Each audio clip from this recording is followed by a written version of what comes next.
Hello and welcome to the Actual Tech Media Megacast.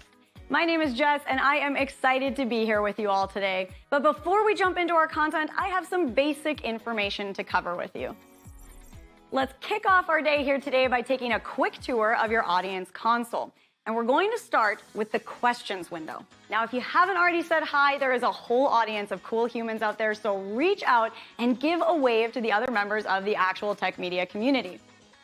Also, keep in mind that if you have any tech issues today, a browser refresh is going to fix just about anything. But if those tech gremlins are clinging on, no problem. Just throw a comment in the question section and our crew will be there to help.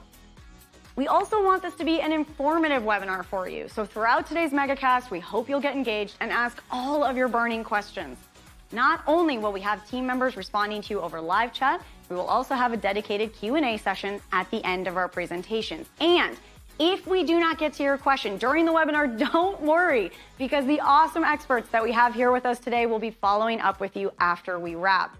All right, next up on our tour, there are going to be lots of cool aha moments in the Megacast today, and if you want to share those with your community, we've made it nice and easy for you. You can use the Twitter button right there in your audience console, and the hashtag for today's Megacast will automatically get added to your post.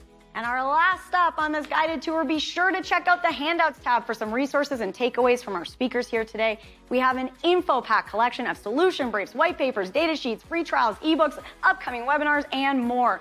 So many great resources, so be sure to go explore. And if that wasn't enough fun, we also have some exciting prizes we will be giving away throughout the Megacast today. I'm going to tell you a little bit more about those later on, but a few quick reminders for you all. You do need to be in attendance here live at the webinar in order to qualify to win a prize, and we will follow up with all winners after we wrap the Megacast today. Now, all winners must submit an IRS Form W-9 to Actual Tech Media, and all winners must meet the Actual Tech Media prize terms and conditions. Now, hey, if you're not sure what those are, no problem. You can find the full T's and C's in that Handouts tab. Again, just click into the Handouts section, scroll down to the bottom, and you'll find the full T's and C's waiting for you there.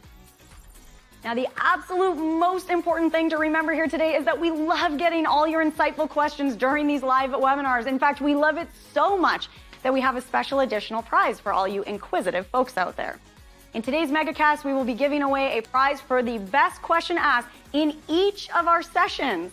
Now, the expert speakers and teams will review all the questions asked after the webinar, which means that even if your question does not get read out in a live session, there is still a chance to win.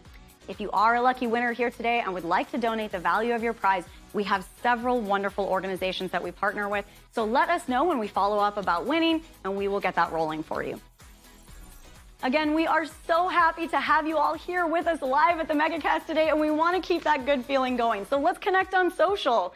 Reach out and connect with Actual Tech Media on Twitter and LinkedIn. We have lots of great content, and we always want to hear from you. Now, if you're looking for more awesome content right away after we wrap, you want to jump right in, make sure that you subscribe to the Actual Tech Media channel on YouTube. Another fun way to win a prize and to grow this awesome community is to refer an industry friend or coworker to the Actual Tech Media webinar series. Now, you're going to find a link to do that right there in that Handouts tab, and you will also be automatically redirected after we wrap today. Now, both you and your coworker, your friend, could win a prize, and we actually hold those drawings every month. So be sure you refer somebody awesome before you head out today. It could quite literally be a win-win situation. Next, we have a cool opportunity for the decision makers out there to get connected with new and emerging tech and innovative vendors. Here's how it works. All you need to do is click on the link in your Handouts tab and fill out the application. Then the Actual Tech crew will match you with some vendors that we think you should be chatting with based on your needs. There will also be fun opportunities that you can choose to join in, like surveys or test running new solutions, extended demos, and so on. You'll get some chances to win extra prizes, you'll chat with great people, and you will learn about the hottest new trends in tech. So be sure to apply, or hey, send that link to a decision maker in your team. Now, I want to take a quick minute here to remind you about one of my favorite resources, and that is ransomware.org. You can find everything you need to know about ransomware, how to prepare, how to prevent and recover. The site is jam-packed with information, helpful tips, checklists, strategic approaches, case studies, everything you need in one place. So wherever you are in your ransomware preparedness journey, there is something for you at ransomware.org. So go check it out and start exploring. All right, I have one more exciting resource I have to tell you about today, and that is the Gorilla Guide Book Club. It's going to give you access to free enterprise IT books authored by top industry experts, so you can stay up to date on trending enterprise technology. And yes, these books are going to work on your Kindle, your mobile device, and they are completely free, super easy. You can download these awesome resources at gorilla.guide, and there's a link for you in the handouts tab as well. Okay, well, we've covered a lot of important things already, and I don't know about you all, but I am excited to dive in. So let's get rolling.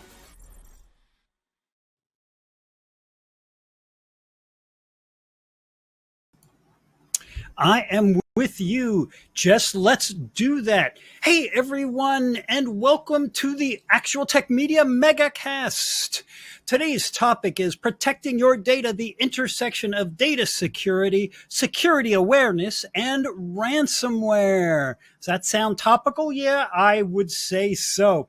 I want to start by saying a big thank you for joining us today. It is great to see everyone here.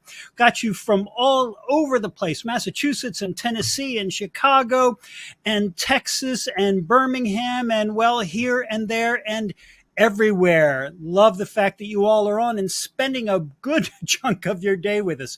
Folks, we have got a big one today. This is going to be going a while. So we have got some of the most innovative leading companies in the industry. And that means you will be hearing from experts at KnowBe4, SpyCloud, Pure Storage, Recovery Point, Zerto, Rubrik, HPE Aruba, and SentinelOne.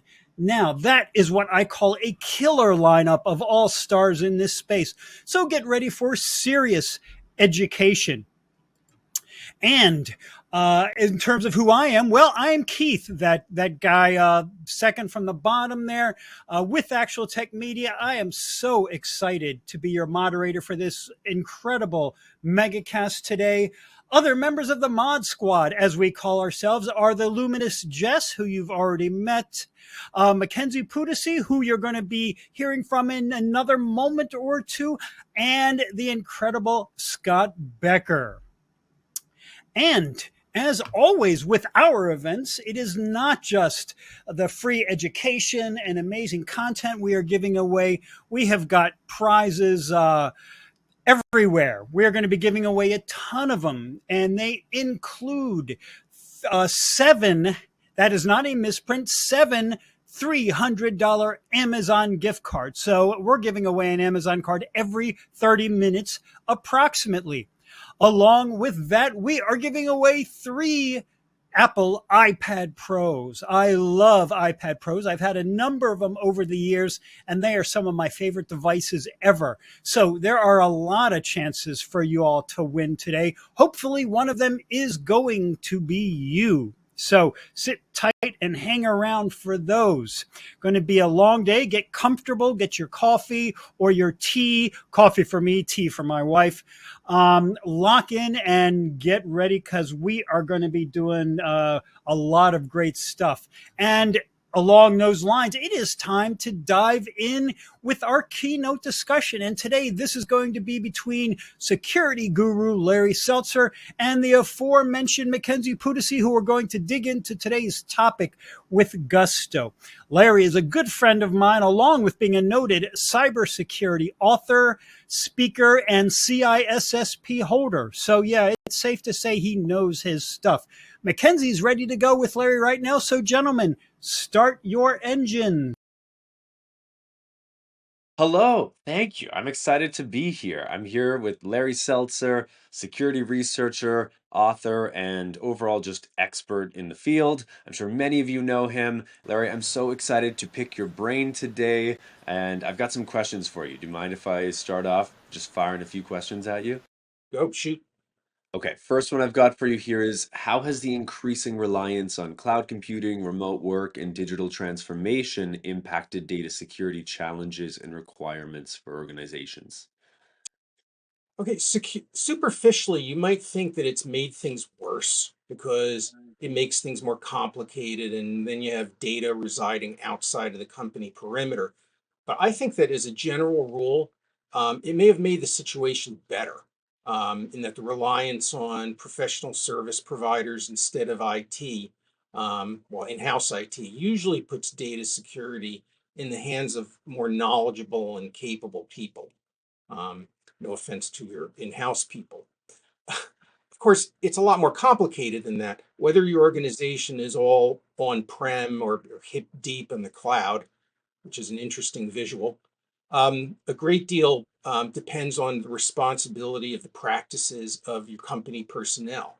Using modern services may mean you have access to the best security options like strong multi-factor authentication, but it doesn't mean you're going to use them. We saw a case of this recently with the breach that's been in the news very recently of Snowflake, which is a big data cloud service provider mainly used for AI, where it appears that Snowflake didn't require multi-factor authentication on all access, and that the affected customers didn't use it or other security features that Snowflake provides. And those customers were attacked by credential stealing malware. So an example of another security feature that the customers didn't use was network allow lists, which tell Snowflake the network addresses that legitimately would be accessing them from the customer. And so some other address, when the attacker attacks, they're less likely to get through. So I should be clear, by the way, that Snowflake has handled this incident really very responsibly, and they're going to be turning these features on by default now, which should have been the case before, but customers were also at fault for not turning them on. They were options. And to be fair, security options are often not set to turn on by default because the customers resist them. So on the theme of security awareness, again, like almost all these incidents, we didn't learn anything new, but we reinforced our understanding of best practices. Remote work and the cloud moved the customer to a shared responsibility model from in the case of on-prem, where all the responsibility is on company IT. Gotcha. Well, question on that. So, how does a security awareness training program at an organization help protect against ransomware? What would you suggest organizations do better? One of the truisms of data security is that everyone has responsibility for it. Every employee needs, at the very least, to know that they have responsibility and that they have to care. I think of security awareness training as an important component in defense in depth, which is a bedrock design principle of IT security. You can't assume any particular security feature or barrier will work 100% of the time. So you have to include others that may stop attacks that get through your first or even your second line of defense. If all your technology defenses fail and it's up to some random employee to prevent a data breach or some other horrible attack, including outright theft of money from the company, then you'd better have some really good training. For that reason, there are companies that design training and tests and random challenges to users, basically fake phishing messages. I've been through some of this at places I've worked, and I think I've always recognized them, and some of them are really tricky. But I read a survey recently by a company in the same business, and they say that even most security professionals aren't sure if end users hold any responsibility for data security. Certainly the end users don't necessarily think so. But how much can you really expect from security training? I'm skeptical. The main thing that worries me now is the role of AI. We've already seen some very high quality deepfake frauds attempting to get an employee to authorize a payment, for instance. Ironically, AI may also be the answer to the problem in that it can look at a large number of variables in real time, like where the different things are coming from and whether communications are typical of a particular kind of attack, that kind of thing. You can determine that a communication is at least sketchy. But and once again, back to your question, I'd say if there's good data on how well security awareness training works, I haven't seen it, but I think it's the only responsible thing to do. And the training should impress on employees that it's their responsibility to take it seriously and that the company is tolerant of delays due to double checking authorization and following other business process rules. So it should reinforce all of that. Okay, excellent. No, I think that makes sense. And like you said, it can be really tricky. Mhm. Sometimes these phishing emails come in, you're like, all right, are you serious? And other times it's just the right time. You're like, I don't Right, know, I right. have that subscription, or I was just talking yesterday about something similar, and your brain isn't as guarded as it normally is. So, Mhm. okay, next question I've got for you here is the 3-2-1 rule for backup still relevant? Has it become outdated, or how would you change it if so? Well, first, I'll just briefly explain the rule, which is that you should have three copies of data. One of them is the live version, so two backups, that makes the three. And they should reside in two locations, and that one of them should be in the cloud. Now, life's more complicated than that, but it's still a good rule. I mean, for instance, many companies have all of their data in the cloud, including the primary copy. I'm sorry. Um, if this is how I do it with my own personal records. The idea being that if my house burned down with all my computers in, and as horrible as that would be, I wouldn't lose any data. And these days, that's really important. So, say your company uses Google Docs or Microsoft 365 for all your operations. Those services do keep backups of all your data. Now, the backups may be in the same data center. They may be in another, which would be better. And so they probably charge more for that. Um, I'd say the best 3-2-1 practice in cases like that is to keep another copy either on premises or in another cloud.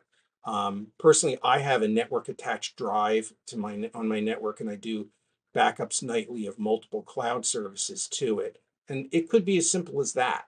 But if you're a large enough organization, it may be worth either paying your cloud provider to have it on multiple in multiple data centers, or using a different cloud service provider for the second location backup. And in this case, you can think of it as a 3-2-2-1 rule, which is something you'll see now and then, with the second two being a second cloud provider. And if you're big enough to have a private cloud, of course, this is also a good use for it. Okay, so it's no longer the 3-2-1, it's the 3-2-2-1. So far, we're working on Okay, more numbers. nice. It'll get longer, you know. It'll just become an unreadable chain of numbers at one point. But all right, I'm gonna give you one last question here. How can organizations actually test their ransomware readiness? If think they're prepared, how do they know? How can they check? We don't actually know anything works until you actually test it. So you have to have a ransomware response plan, which is going to be part of a general incident response plan, and you have to test that plan periodically. There are many large companies that specialize in consulting in this. You'll need to establish a relationship with one of them so that they can help you design and run those tests and be there to help you when there's an actual ransomware emergency. Now, these companies have seen it all before, and they know a lot more about this stuff than you do. Even the biggest, most sophisticated tech companies, like Microsoft, they have these relationships, if only because having an outside expert brings valuable perspective. A ransomware readiness test is going to look a lot like a test of a general plan for incident response. It starts when you detect and validate the incident. Some responses can proceed automatically on the authority of whoever is there on duty, but at that point, you need to activate the plan, call in the members of the team, including the consulting firm. It may actually have been them who detected it, and they contacted you. This means that the people in charge of incident response need to know how to contact everyone on the team or their backups, and there always needs to be a backup available. And these aren't just engineers. You should consider legal and corporate communications to be part of the team. The next step if the automated responses didn't do this already, is to contain and mitigate the attack to the extent possible. Once it's mitigated, you can start recovery procedures, and you had better hope that at least one of your 3-2-2-1 copies is still intact, because the attackers will try to wipe them all. It's important that you test every part of this process, including the recovery. there have been cases where companies have paid ransom because they determined too late that restoring from backups would take too long, much longer than paying the blackmailers for the recovery key.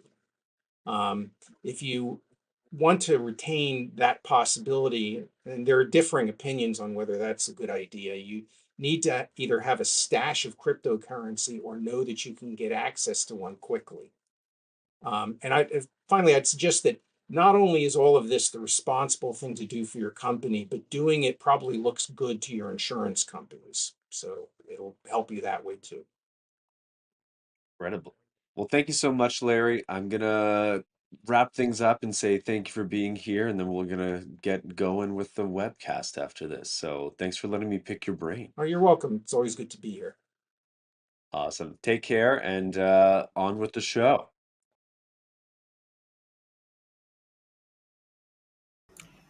On with the show, indeed. Thank you so much, Larry and Mackenzie, for that great overview of the topic today. So I've thrown up the first poll question, the first of a number you're likely to see today.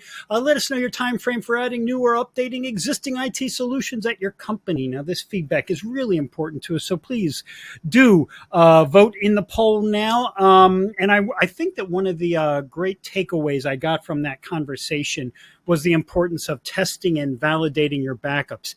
I might go as far as to say that if you haven't tested and validated your backups, you might as well not have them.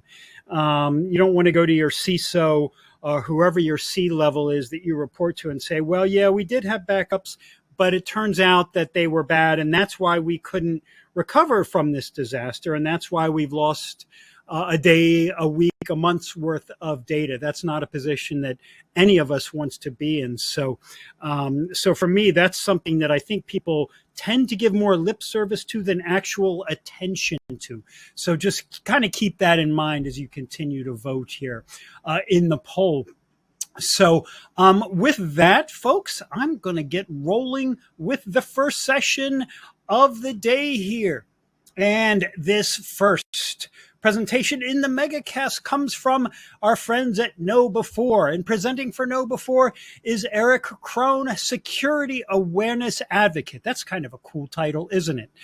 Eric, welcome to you. Thanks for being here today. It's a delight to have you. Now I'm going to hand you the mic. Hey everyone, Eric Crone here, and today we're going to talk very briefly about ransomware, the threat, and how we can build some resilience to it. Ransomware is such a hot topic and still has been. Gosh, it's been on our radar for years now, and I tell you, it is not slowing down. So we need to be having some concentration, some focus on this. The tactics and techniques shift on occasion, and it's very important to understand what it is we need to do to protect ourselves. So, having said that, my name is Eric Crone, Security Awareness Advocate here at KnowBe4. I've worked on IT and computers for a very long time, cybersecurity for a very long time, and now I get to kind of share my insights and stuff with people. I do work for KnowBe4, over 60, I think we're over 65,000 customers now. It's crazy how this has grown in the 8 years I've been here. But basically, we focus on the human element. That's our key thing. We want to focus on the human element. And that is a key part of ransomware defense, although technology does need to take place as well. You will never hear us call this a solution because it's all about managing the ongoing problem. So, very quickly, we're going to go into the problems we face, how we can defend ourselves and our organizations. So let's talk about these problems. Well, first of all, thieves are everywhere. You just can't see them. So things have moved to the digital world, right? Cyber criminals and such. The scams we see today, the social engineering tricks and ploys and things that they use these days have roots in things that are hundreds of years old, but they've been modified to work digitally and from across the globe, okay? Here's the important part. Nobody, and I mean nobody, is too small to be a target, and everyone has a digital trail if you know where to look. Modern thieves use this to create believable stories that then lead to issues. I mean, I personally have known some people in a boat dealership that got hit with ransomware, and it was devastating for them. I mean, they had 4 employees or something like that, and it was just brutal. So it doesn't matter how small you are. You need to care about this. So the key way, the number one way that ransomware is spread these days is through email phishing. And about 6.4 billion fake emails are sent out every day on the internet. 6.4 billion fake ones. Now, this is spam. This is also phishing. But the sheer volume of this is incredible. And that's why we need like the email gateway filters and things like that. We need that. Even the best ones still let through about 5 to 7%. And here's the problem with that. The 5 to 7% that get through generally are higher quality than the ones that don't. If you think about it logically, if they're getting through, they're probably a little bit better than the ones that are getting caught. So what's landing in the mailbox is actually the higher quality ones, which is why we have to have the human layer after the technical layer. Okay. Now, ransomware is absolutely on the rise. Group IB back 2018 to 2019, the average ransom demand rose from 6,000 to 84,000, and attacks were up by 40%. Now, the end of 2019 is where Maze started doing the theft of data and then using that to leverage organizations into paying, right? So before that, what we really saw was we saw the encryption of the data, then you paid to get it back. What happened in late 2019 is they exfiltrate data, and now as part of the ransom payment, they're agreeing not to dump it publicly. And that amount of leverage has really, really, really driven these costs up. According to Sophos, in 2022, the average ransom payment was $812K, but it's up to over $1.5 million now. Now, this is payment. This isn't demand. This is payment. So there's a lot of big money going on with this type of stuff, okay? The cost of the average ransomware attack more than doubles if you pay the ransom. And it makes sense if you think about it. If you pay the ransom, well, that means you're paying the ransom plus the recovery fees. If you don't pay the recovery fees to get the bad actors out and things like that, then they'll just do it again. Happened to a UK company. They paid £2.4 million in a ransom. They got everything back up and running. About 30 days later, the bad actors just hit go again and hit them for another £2.5 million. You can't skip that part of it. And again, the most common way is through email phishing sent to employees. If we look at what's been going on, MGM got hit. They were offline for 10 days following a ransomware attack. They think it cost about $100 million, not including legal costs of about another $10 million. We don't believe they paid the ransom. There's no sign that they paid the ransom, which is good. Kudos on them. Now, on the flip side, Caesars Entertainment did pay a $15 million ransom because they got hit in September as well. I mean, apparently it was a good month for them. This was the same group that hit Clorox and MGM too. Clorox, their manufacturing, they said the cyber attack caused product shortages, and they made a statement that said it will impact first quarter earnings for 2024 with an expectation of sales to drop 23 to 28% because they couldn't manufacture product to sell. So big deal right there. That is brutal. There were at least five known attacks since August, between August, September area. And social engineering was their main way to attack. So the problem with the internet is you don't know who's out there, who's on the other side of things. You don't really authenticate to get on the internet anymore. You authenticate to get on platforms and websites, but you pick up your phone, you're on the internet, okay? So people can be whoever they want to be. They can fake it. They can spoof it. There's none of that identity stuff that is there. So this means your login information is actually very critical to them because this is what they use to get to things. We as humans have this bad habit of reusing passwords, especially if they need to be long and complex.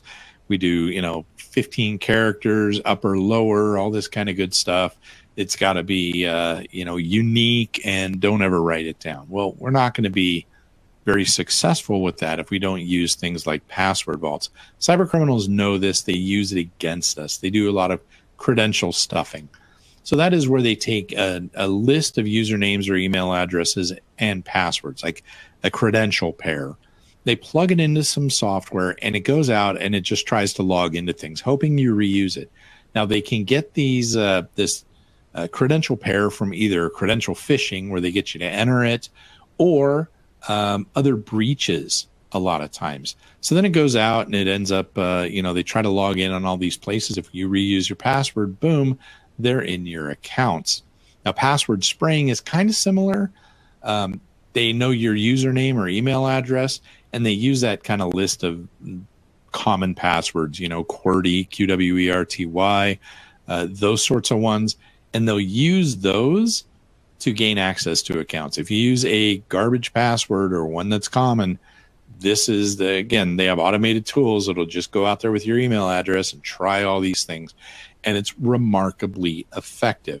So this is effective for all kinds of attacks, whether it's bank accounts or whatever, but even corporate ones as well. And it's one of the ways that the bad actors will try to get into an organization, especially through the credential phishing piece. So that's using a fake login page to get them to enter their credentials and even their MFA codes. So MFA is not the end-all be-all here. Now, I'm a big proponent of MFA, but that doesn't mean you can use weak passwords. I've seen attacks where they have the login page is reflected. It's kind of tricky how it works, but the login page is basically reflected to you. You log in, your username, your password. You're actually logging in on their computer. And then you get that MFA code. You go, okay, cool. You put that in. Boom, you're in. Well, a lot of times what happens is once you've logged in with the MFA code, it may be a day or a week or hours before you have to do it again. It goes, okay, you did that through a session cookie. Well, that's on their computer. They can now get into those without having to trigger MFA codes again. So just know that. I mean, it's the common stuff where the tools out there will very easily grab and copy these login pages perfectly and just give the information to the bad actors. VPNs are a big target for password theft. If you remember when Colonial Pipeline got hit with the ransomware, it was because of a compromised VPN password. It was in a batch of leaked passwords, again, with password reuse. And that's what actually let that happen. They were able to go, oh, okay, well, this person works for these people. I wonder. They were able to figure out the VPN. Boom. They were able to get into the network. So that was caused simply because of password reuse. So AI is going to be playing a game in this. And I wanted to touch on that just a little bit. AI is going to be, in some ways, a game changer, mostly in scale. It's going to allow people to do better translations. It's going to be allowed to do some things like that. That's going to actually help them. All right. I do have some sessions where I talk about how, yes, it's overhyped. I really, truly believe that, but it will certainly have an impact. It can generate some of these emails. I love that it can translate so well when you're trying to do that. But when it comes to phishing, it also makes very good translations. So now the attackers are not only attacking in English, but they have the ability to attack in Spanish and Portuguese and German and all these other things, because it does a remarkably good job of translating these things. So scalability is absolutely going to be a bigger deal with this. Now, vishing and smishing are becoming very common. Vishing is voice phishing. Those are the phone calls. Smishing is the text message or SMS phishing. They're becoming very easy and are easy for people to pull off and spoof numbers. It's a simple but effective way to social engineer people, and it's becoming more and more popular.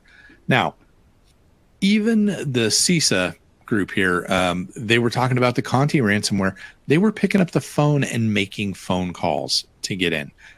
That's happening with these groups. If you think about how much they're getting in ransoms, it is absolutely worth it for them to be calling up and social engineering people. Now, speaking of social engineering, the ideal situation is to create a knee-jerk reaction that bypasses our critical thinking, results in the attacker's intended action. In other words, they get us to do something that we normally wouldn't, and we miss a lot of the cues that something's wrong, okay? So the misspellings, the time it came in, the fact that the reply to address isn't the same. When we're under pressure, we make mistakes, and that's what they use against us. So it's emotions and pressure and a sense of urgency to miss these things, okay? Never seen a phishing email come in and say, hey, I need you to wire out, $200,000 whenever you feel like it. Whenever you get around to it, can you run on down and buy some gift cards? Today's fine, maybe tomorrow, whatever. No, it's not like that. It's, I need you to go do this right now. This needs to happen, okay? So emotions and pressure, we don't really think about things when we're under that much pressure. So how do we defend ourselves? Well, the first thing we need to do is really, really clue in on the fact that social engineering is a big deal. And if you take nothing away from this, what I like to tell people and make sure they understand is this. If you have a strong emotional reaction to a phone call, a text message, or an email, take a deep breath. Look at it more critically. We need to train ourselves to do that. There's a theory of System 1 and System 2 thinking by a guy named Daniel Kahneman. It explains so many things. But basically it boils down to System 1 thinking is how we react. It's our reactive stuff. It's our lizard brain, right? It's the fight or flight sort of stuff. It's also the sort of thing where if you do something in a repetitious way, that's what you fall back to. Think about a time that you've driven for a while in a car and maybe you've forgotten a couple of minutes. You're like, whoa, I don't remember getting here, right? That happens to all of us. And that's because we're in System 1 thinking, going through the motions. Emotions help drive that. Now, System 2 thinking is where we do our critical thinking, where we look at things and we go, hey, that seems odd. That seems very, very strange.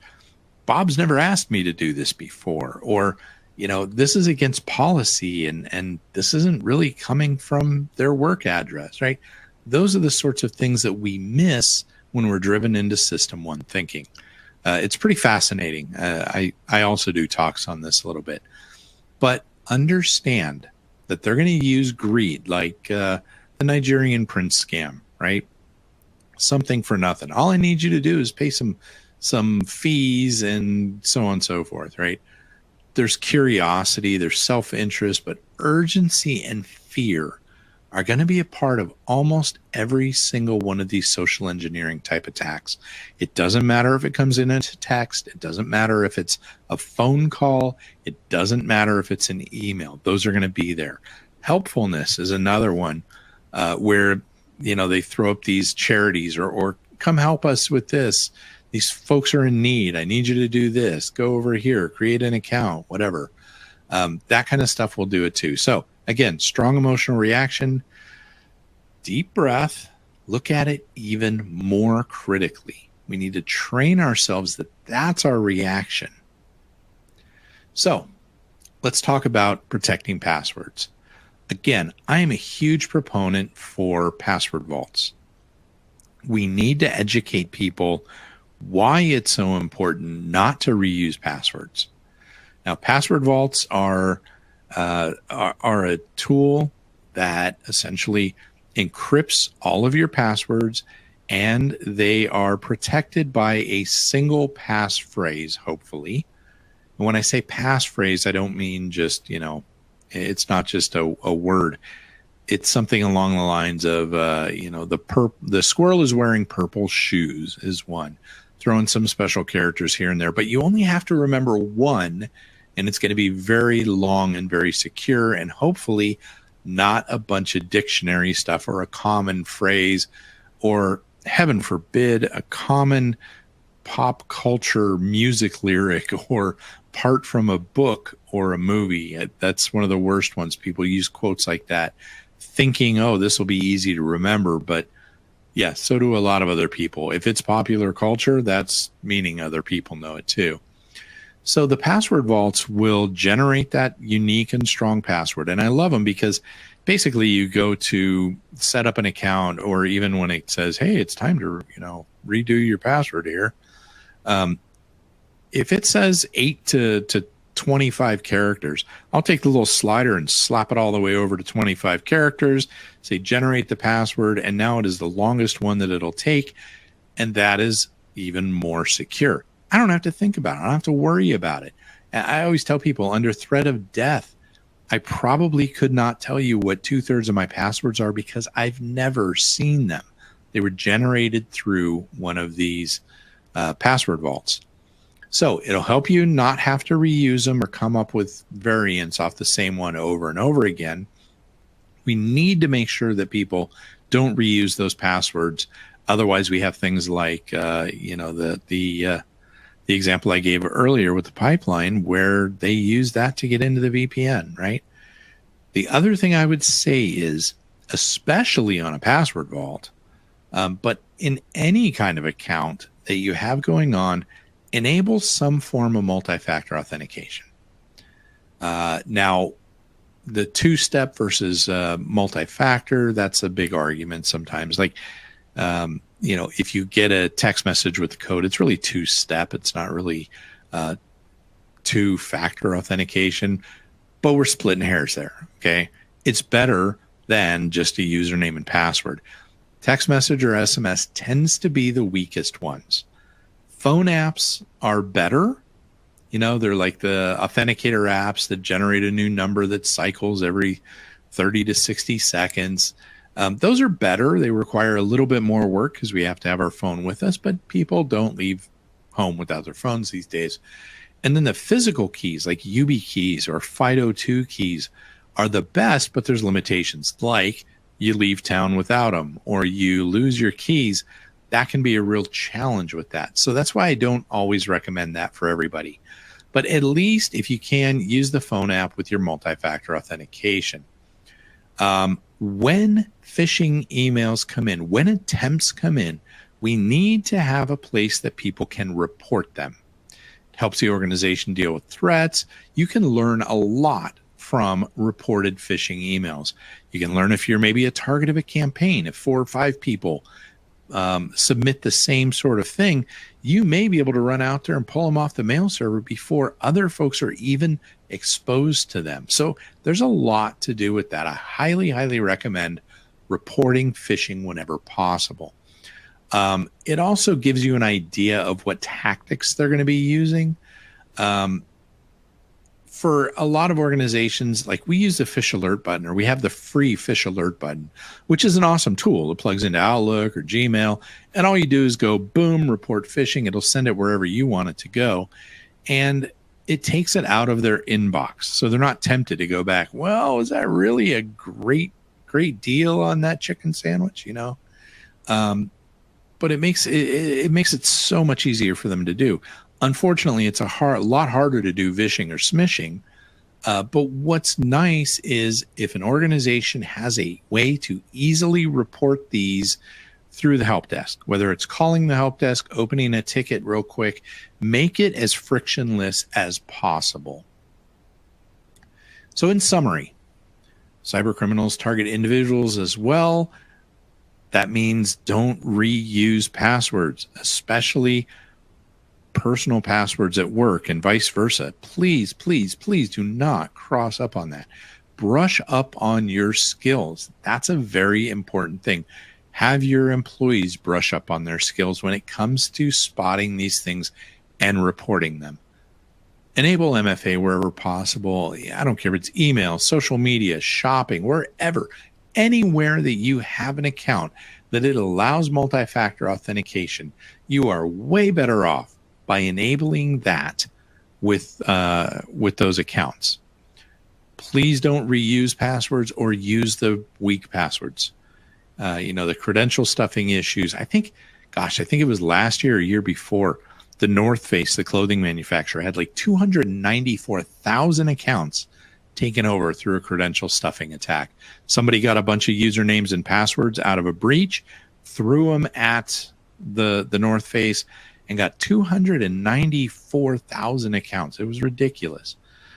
So please, please, please avoid using those passwords and have people report attempted phishing at work when they see it. If you see it, make sure that you have a place to report it.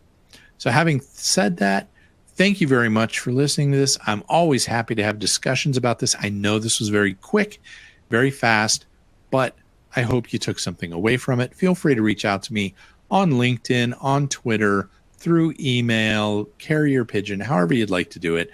I would love to chat more about this. Have a great day.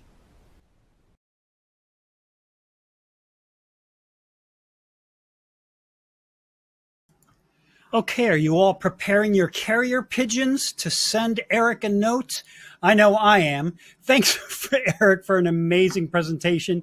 And I'm going to throw up another poll question now. Please let us know what additional resources you'd like to see from KnowBe4. Now, we had a ton of questions come in that we are not going to have time to get to today, but Eric and the KnowBe4 team will be doing their best to respond to all the questions that you ask. I also want to remind everyone why you continue to vote in the poll about the handouts. We've got a link from KnowBe4 to a ransomware simulator tool. Now, that sounds interesting and something I would love to get my hands on myself. So check that out now as well. Keep voting in the poll for another few seconds while I also then give away our first prize of the day. We've got a $300 Amazon gift card to give away, and the winner of that one is Dave Raffo from Virginia. Congratulations to you, Dave. We will be in touch about claiming your prize, so sit tight. And with that, folks, let's move on to our next presentation. In the Megacast, this session comes from SpyCloud. And presenting for SpyCloud is Chip Witt, Senior Vice President of Product Management. Chip is ready to go. So, Chip, are you there, sir? Yes, sir. Fantastic. Great to have you here today. I am going to hand you the virtual mic now. Take it away, sir. Thank you very much. Today, we're actually going to be talking about how to increase digital identity protection and keep criminals out. Before we actually get too far into this, I want to tell you a little bit about SpyCloud. SpyCloud exists to disrupt cybercrime, and we do this by collecting information from the deep and dark net to present information that's coming from the source or the root where criminality is actually happening, closest to that source. And we do so to help you protect your enterprise from cyber attacks and protecting your consumers and bottom line from fraud losses. And then, of course, powering cybercrime investigations. Our core mission is to end the criminals' ability to profit from the data that they steal to make the internet overall a much safer place. And we do so by providing a lot of interesting products to serve specific use cases in automated account takeover prevention, ransomware prevention, continuous zero trust, fraud prevention, session hijacking prevention, threat actor attribution, dark web monitoring, and penetration testing. A little bit about me. I have been doing cybersecurity for well over 20 years at a lot of different organizations. And one of the benefits of my role is that I've gotten to work very closely with field intelligence teams that are specialists in threat actor attribution and underground monitoring. But the real privilege of my particular role is I get an opportunity to speak with a lot of CISOs and other security leaders to understand what they're concerned about and some of the challenges that they're facing. Cybercrime has created an amazing, robust, and thriving darknet economy. Estimates put the darknet economy at up to 5% of global GDP, which is around $5.2 trillion, give or take. This economy is built around efforts to market, sell, and use data, most of which was obtained through criminal activity. In these markets, data that was stolen through breaches and malware is traded and sold, and the value assigned to the data is determined by the freshness and usefulness for follow-on criminal action. In describing the darknet world, I find it really helpful to group the different types of darknet activity into layers. Each layer represents not only the value of the data that's available, but also the level of sophistication and investment that's required to infiltrate those layers and to the point that the data can actually be useful and obtained. Starting with the surface layer of the darknet world, at this layer you can find the most widely available data through pastebin sites, publicly posted breaches, other sorts of commodity level data sources. This information is of very low value and has typically been available in the darknet world for a pretty long period of time. Automated internet scanners focus heavily on darknet surface for their data. Moving down to the middle layer, where the darknet data is distributed through vetted forums and where that data has been available for an extended period, oftentimes this data has been cleaned, updated, repackaged, and made easier to purchase and use by follow-on cyber attacks. The lower level, data is traded among closed groups of criminals and is typically hard to locate and access, and so it's pretty high-value data for the most part. It's not been churned so much that it's been overused. And then finally, at the core layer, stolen information is commonly being shared within groups where the crime originated. Core data is very challenging to obtain, but provides the highest value in the darknet. When collecting darknet data, the closer you can get to the core layer, the higher the value and the more useful the data actually is. It should be no surprise that the human element continues to be a tremendous challenge for securing organizations. Every year, SpyCloud researchers and data scientists examine the trends related to identity exposures in the criminal underground. We keep a tight pulse on the darknet activity to understand how stolen data exposes organizations and consumers to cybercrimes like account takeover, session hijacking, fraud, and ransomware. What we continue to uncover is that people, employees, third-party vendors, customers, and their expanding digital identities have exponentially multiplied entry points for attacks on organizations. Criminals are exploiting these gaps through account takeover and follow-on attacks, fueled by authentication data stolen from third-party breaches and malware. In the last year, SpyCloud's total collection of recaptured data has grown to more than 43.7 billion distinct identity records. And of that, 1.64 billion were recaptured email addresses, 1.28 billion were recaptured passwords, and 32.22 billion were recaptured PII assets. Not to mention that the average individual is now associated with 4 usernames or email addresses, 9 breaches, and 15 breach records, all that can be used by criminals. We also uncovered that 74% of users in breaches reused compromised passwords. That means that they're using the same credentials across multiple logins, which gives criminals the leg up in terms of reusing that information for credential stuffing and password spraying attacks. There's also a 1 in 5 chance of already being a victim of an info-stealing malware infection if you're in this group as well. And that's interesting from a standpoint of threat that we're going to continue to talk about now. The shift that security practitioners need to internalize is that access is the new currency. The perimeter is expanding, and the definition of a credential has evolved and no longer constitutes just a username and password. Authentication now is much more broad, and access now extends to session cookies and API keys. Each authentication layer is a credential, and authentication is what's being stolen. Access in and of itself is a layered experience. If you enter your username and password, that's one layer. If you then have multi-factor authentication, that's another layer. And once you enter that, you get an authenticated session.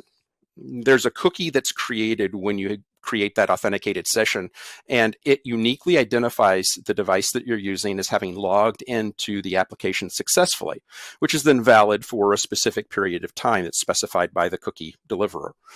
And it verifies that you have access, legitimate access to a website or app. When that cookie expires, you basically get logged out, and you need to start that whole process over again.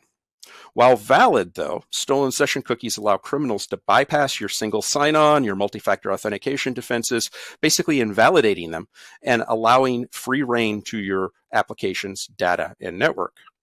Criminals don't really care how they're getting access as long as it exists and can be used for malicious activity, such as fraud or another reason, most commonly monetary. Tools to hijack active authenticated sessions are becoming quite commonplace, and there's a growing focus on rapidly collecting and selling session cookies, API keys, and webhooks that can hijack active sessions and bypass multi-factor authentication and even passkey implementation. This is all highly valuable information to the criminal. So let's talk a little bit more about session cookies. Session hijacking, otherwise known as stealing session cookies, is becoming much more popular among criminals to circumvent multi-factor authentication and other protections your organization might have in place. A stolen cookie from your enterprise's single sign-on provider or developer tool can allow bad actors to bypass all forms of authentication, from passwords to multi-factor authentication, including passkeys, access corporate resources, and identify a malware-infected device's owner as a potential entry point to your organization. Consumers aren't out of the loop there either. They're equally at risk because session hijacking enables bad actors to make fraudulent purchases, open new credit lines, and drain loyalty accounts. There have been some recent high-profile attacks that all started with someone taking an unexpired session cookie, gaining access to the environment, escalating privilege in that environment, and then taking it from there to a full-scale compromise. Actors are using this constantly. But the real issue is that applications don't have a way to detect this, and nobody knows how to find this within their ecosystem. We know there are many other successful attacks, but when you try to root those out and figure out is access legitimate or not, what we can see is that if an account was taken over and we don't know how it was taken over, you don't have a way to root cause it and understand the situation. We're, as an organization or as a security practice, we're not recognizing that these are all starting with cookies, and that's why it looks like a legitimate user, but we can't figure out how they bypassed multi-factor authentication. Some of the things that are kind of interesting when you talk about session cookies, you can get lulled into the idea that this is all fear, uncertainty, and doubt. Who's doing session hijacking? And there have been some legitimate cases in the news. A leading identity provider was attacked by use of session tokens. And the compromised employee had profile syncing turned on with their Google browser. The attacker found the credentials of a service account that were saved in the employee's personal Google profile after they had signed on using their work laptop. This allowed the attacker to access files relating to 134 of the identity and access management provider's customers. The service account had permissions to view and update customer cases in the customer support system. Among the files the threat actor accessed were HTTP archive files used for logging web browsers' interactions with the websites, which contain session tokens for customer accounts. A CI/CD platform had a data breach that was caused by an info stealer on an employee's laptop that stole a valid 2FA-backed SSO session. The malware was not detected by any endpoint protection or antivirus program, and the malware was able to execute session cookie theft, enabling the attacker to impersonate the targeted employee in a remote location and then escalate access to a subset of production systems. And because the targeted employee had privileges to generate production access token, the attacker was able to potentially access and steal data from a subset of databases and stores. My personal favorite, though, is a global video game company, really exemplifying the power of the underground ecosystem that criminals leverage. Criminals paid $10 for stolen cookies on a darknet marketplace to access corporate communication systems and used social engineering to then request new multi-factor authentication tokens to get access to the network. Tremendously resourceful. Last year, SpyCloud recaptured more than 20 billion cookie records with an average of more than 2,000 records per infected device. This is a treasure trove for criminals, and they are actively using it. One of the biggest challenges, most organizations have taken initial steps to implement exposure monitoring into their policy frameworks, such as Zero Trust. But often, these first steps include implementing standard identity access management, including SSO and MFA. However, this device-centric approach only tests civility of users and devices when they first access the network. And without Darknet insights, leaving organizations open to significant risk. By shifting from a device-centric approach to an identity-centric approach, there's a path forward. There's a new perimeter in security, and as we've already discussed, it's composed of the digital identities of users and customers. An identity-centric security approach concentrates on protecting user identities and the data associated with them, regardless of where the user is located or what device they're using. Verifying everything and trusting nothing is difficult, but an effective and proactive strategy in the overall security program that needs to be adopted to reduce the risk of cyber attacks. An identity-first security approach assumes that all users are potential targets for threat actors who are finding ways to exploit any weaknesses possible, even bypassing modern authentication technology to gain access to user accounts. Sufficient policy engines like Zero Trust implementation requires that each user and device be continuously evaluated. The nature of the modern threat landscape necessitates it. Cybercriminals are constantly working to infiltrate or sidestep security barriers, and we need to shift our checks and balances accordingly as adversaries pivot their attack TTPs. Techniques, tactics, and procedures. To do that effectively, you need to continuously monitor and remediate employee identity exposures that can bypass your authentication systems like multi-factor authentication and single sign-on, and constantly evaluate whether the risk to any of your users and devices has increased. There are many inputs available to support this evaluation, including details like a user's status within the company, their adherence to security hygiene protocols, or even their current geographic location. That all being said, the most powerful input is the data that criminals have collected about your users and systems, and that's dynamically changing on a regular basis. If your policy engine fails to account for inputs, including continuous exposure monitoring with Darknet telemetry, then you've fallen short of adequate protection for your enterprise. Now, if you're familiar with Zero Trust, this should look fairly familiar. Here we have your identities and other endpoints on the left and all the things you want to protect on the right. It's important that your policy engine that's authenticating and authorizing access to all your resources be fed continuous Darknet telemetry so that you have an even deeper information about what is happening to your users, what is happening to your devices, and to be able to allow that policy engine to control authorization to the right resources with proper context on the dynamically changing threat landscape. Moving beyond the device is how enterprises can achieve an identity-centric approach. And I would just like to reiterate that an identity-centric security approach concentrates on protecting user identities and the data associated with them, regardless of where the user is located or what device they're using. Here are three main pillars to help guide you. First, data source. As the perimeter continues to expand, data sources matter. It's really important to focus on the type of data that you have and ask yourself, what's the source of the data and what's the speed at which you're getting it? If the goal state is to power automatic workflows, you need to have access to data you trust, because otherwise there could be potential downstream problems with false positives and broken processes. Two, actionable data. A common problem SOC teams face is too much data. It's not actionable. You need to be able to transform raw data into information that your team can actually use. It's important to be able to have enriched data so that your team can make better decisions and therefore take better action. And three, integrations. Being able to use this actionable data in the tools you already have and the processes you've already developed, and layering that on top of solutions and workflows, you have deeper visibility into threats and can make easier the quickly identification of known exposures. We have to start thinking about next-gen approaches if we hope to keep pace, let alone outpace cyber criminals. They're moving fast. We have to move faster.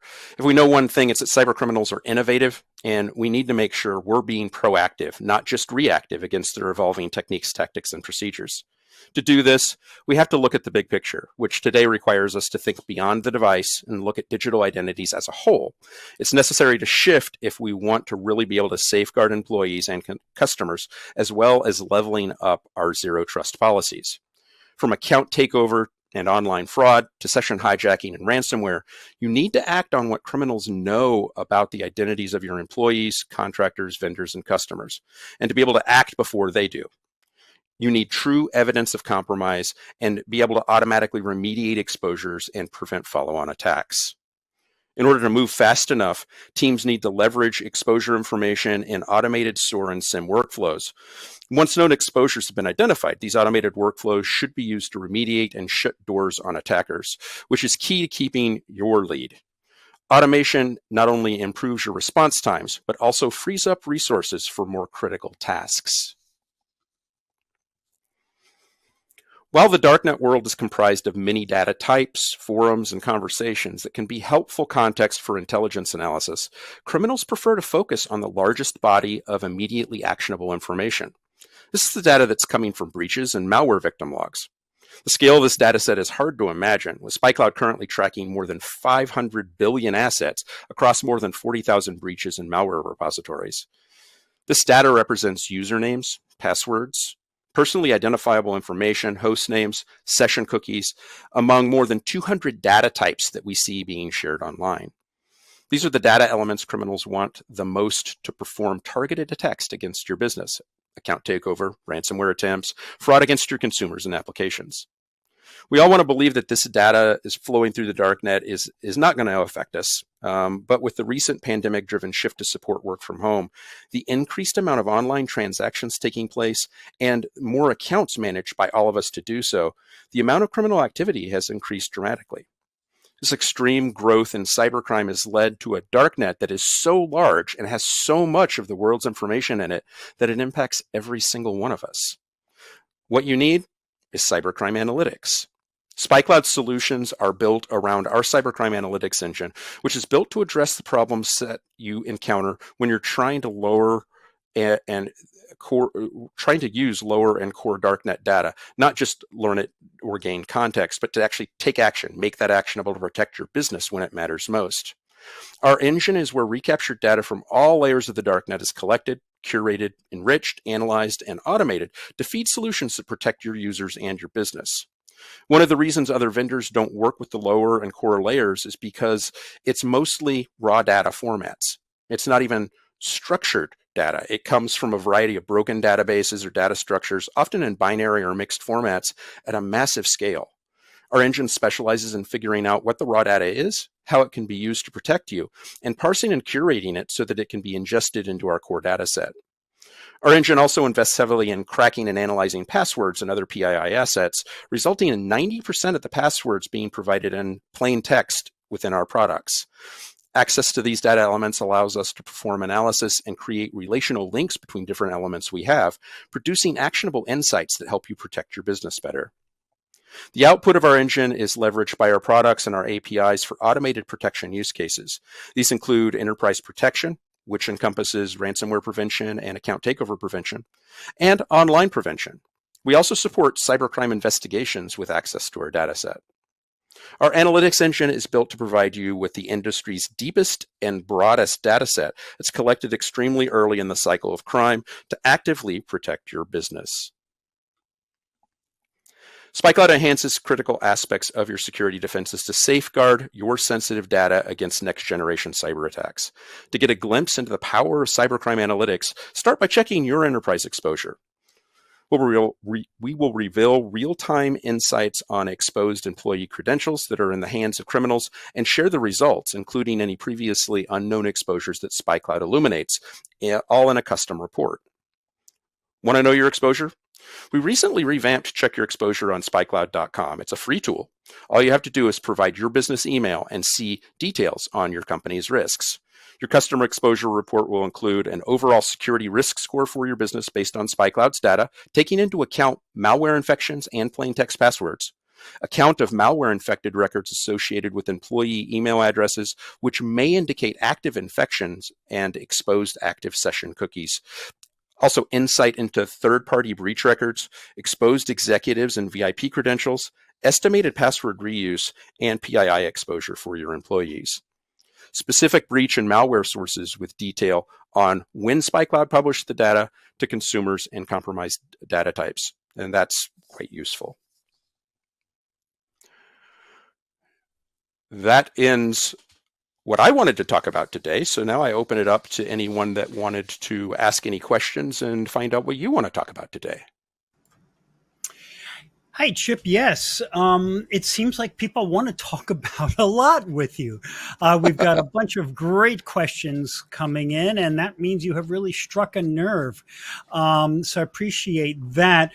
While we do this Q&A, I want to throw up the next poll question too and give our attendees a chance for some more feedback to let us know what additional information they would like about the Spy Cloud solution. So folks, keep voting in that poll while we go over the Q&A.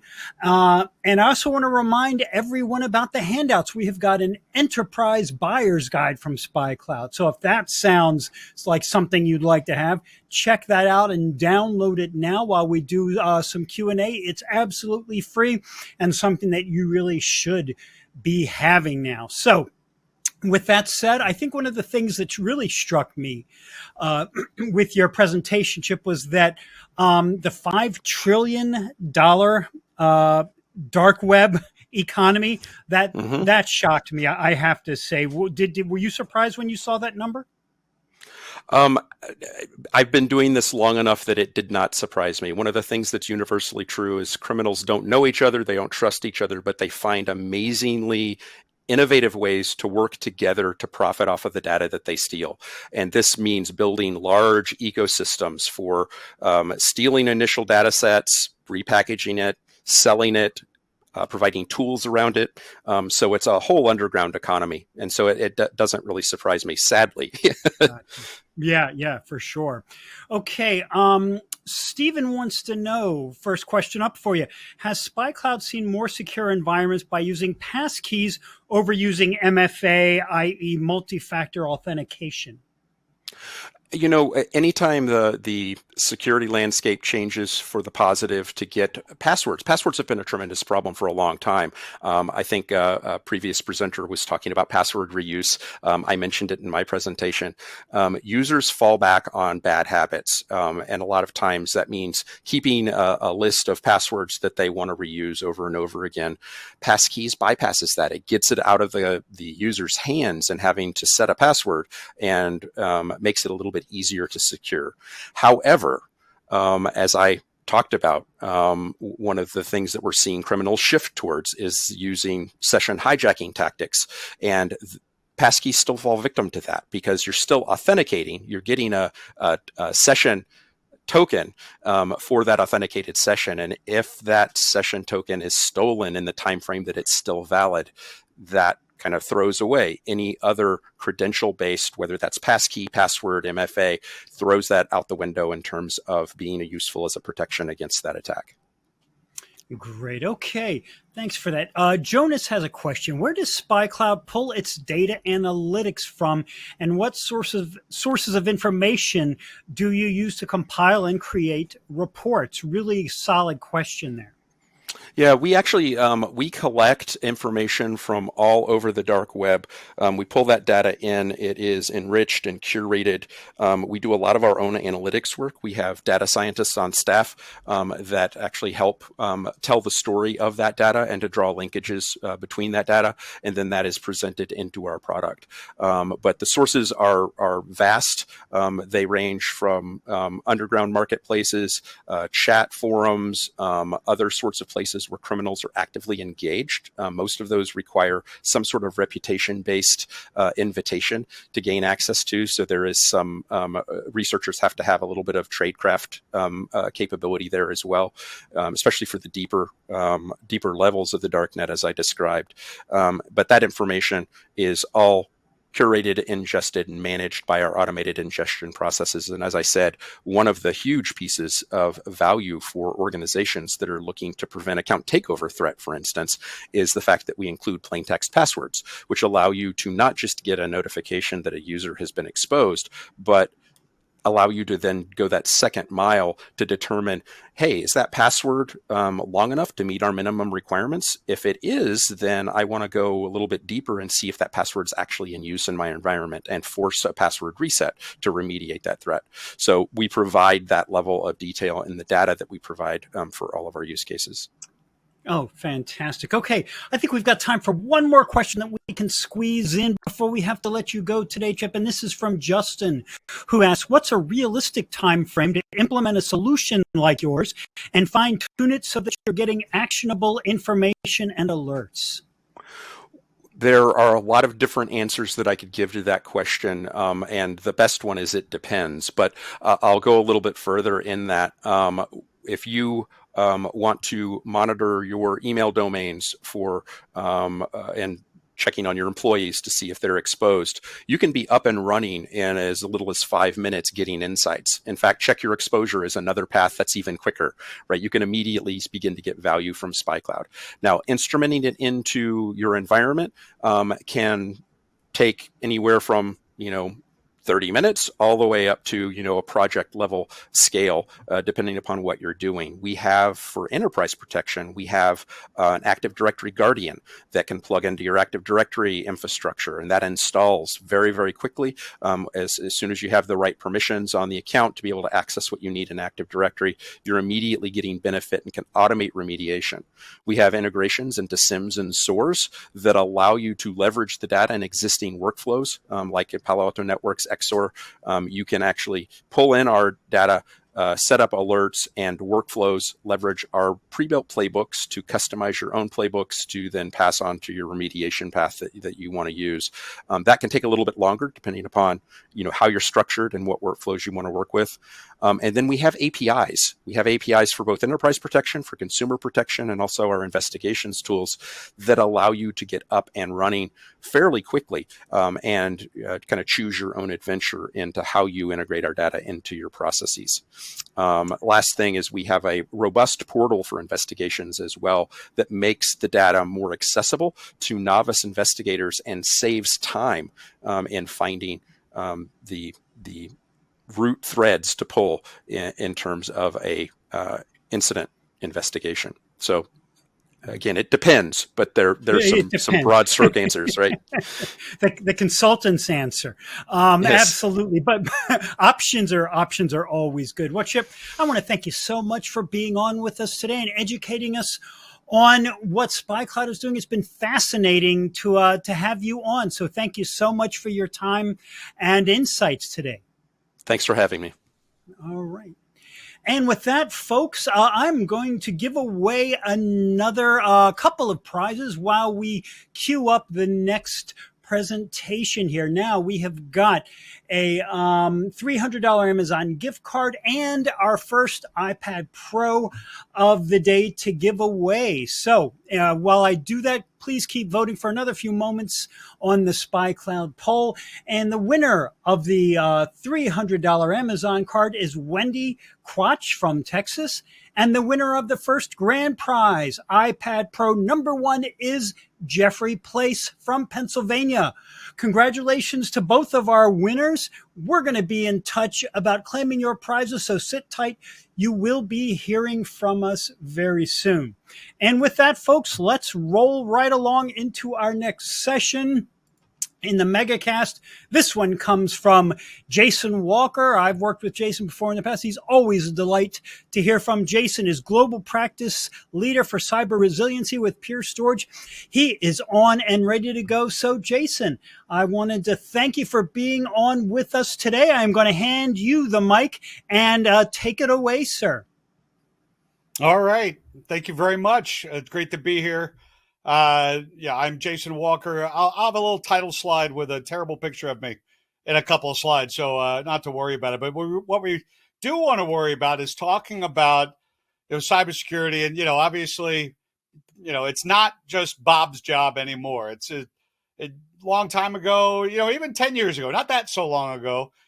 It could be one person's responsibility or one group's responsibility to be in charge of kind of your cybersecurity agenda, your plan and that, but no longer. It's a complete company-wide, top to bottom, all hands on deck responsibility now, and everybody shares in that. And with that, things can get a little tricky. Things can get complex. It can get easy to get lost heading down one path. It's not, there's, there's no yellow brick road out there. You're out there on your own trying to machete your way to have a plan. And so, you need bring some simplicity into that. And I'm so excited to get to talk about all that. And of course, spoiler, how Pure Storage can help you in some of that as well. I am Jason Walker, the new title of Director of Technical Strategy for Cyber Resiliency at Pure Storage. But the fact of the matter is, I started a long time ago in data protection, and things have just obviously blossomed a lot since we used to put stuff on tape and throw it into somebody's trunk and hope things didn't melt. That was our cyber resiliency back all those years ago. And at Pure, I'm the face, voice, and conscience of the practice. Love to connect with you on LinkedIn. Hit that QR code. And, because I've spoken with thousands of customers about their outcomes in this area. And things just continue to get more and more diverse and complex. But there are ways to keep it simple and keep you moving forward in the fight against, cyber criminals and accidental admins and everything else in between there. And it's not exactly breaking news to tell everybody that, things are on the rise. All organizations are getting hit by malware. A lot of people getting attacked successfully. There is a large plane of attack out there. And much like the little raptors in Jurassic Park, they keep poking until they find a weakness in there. And that's where they're able to attack there. And, every organization suffers this.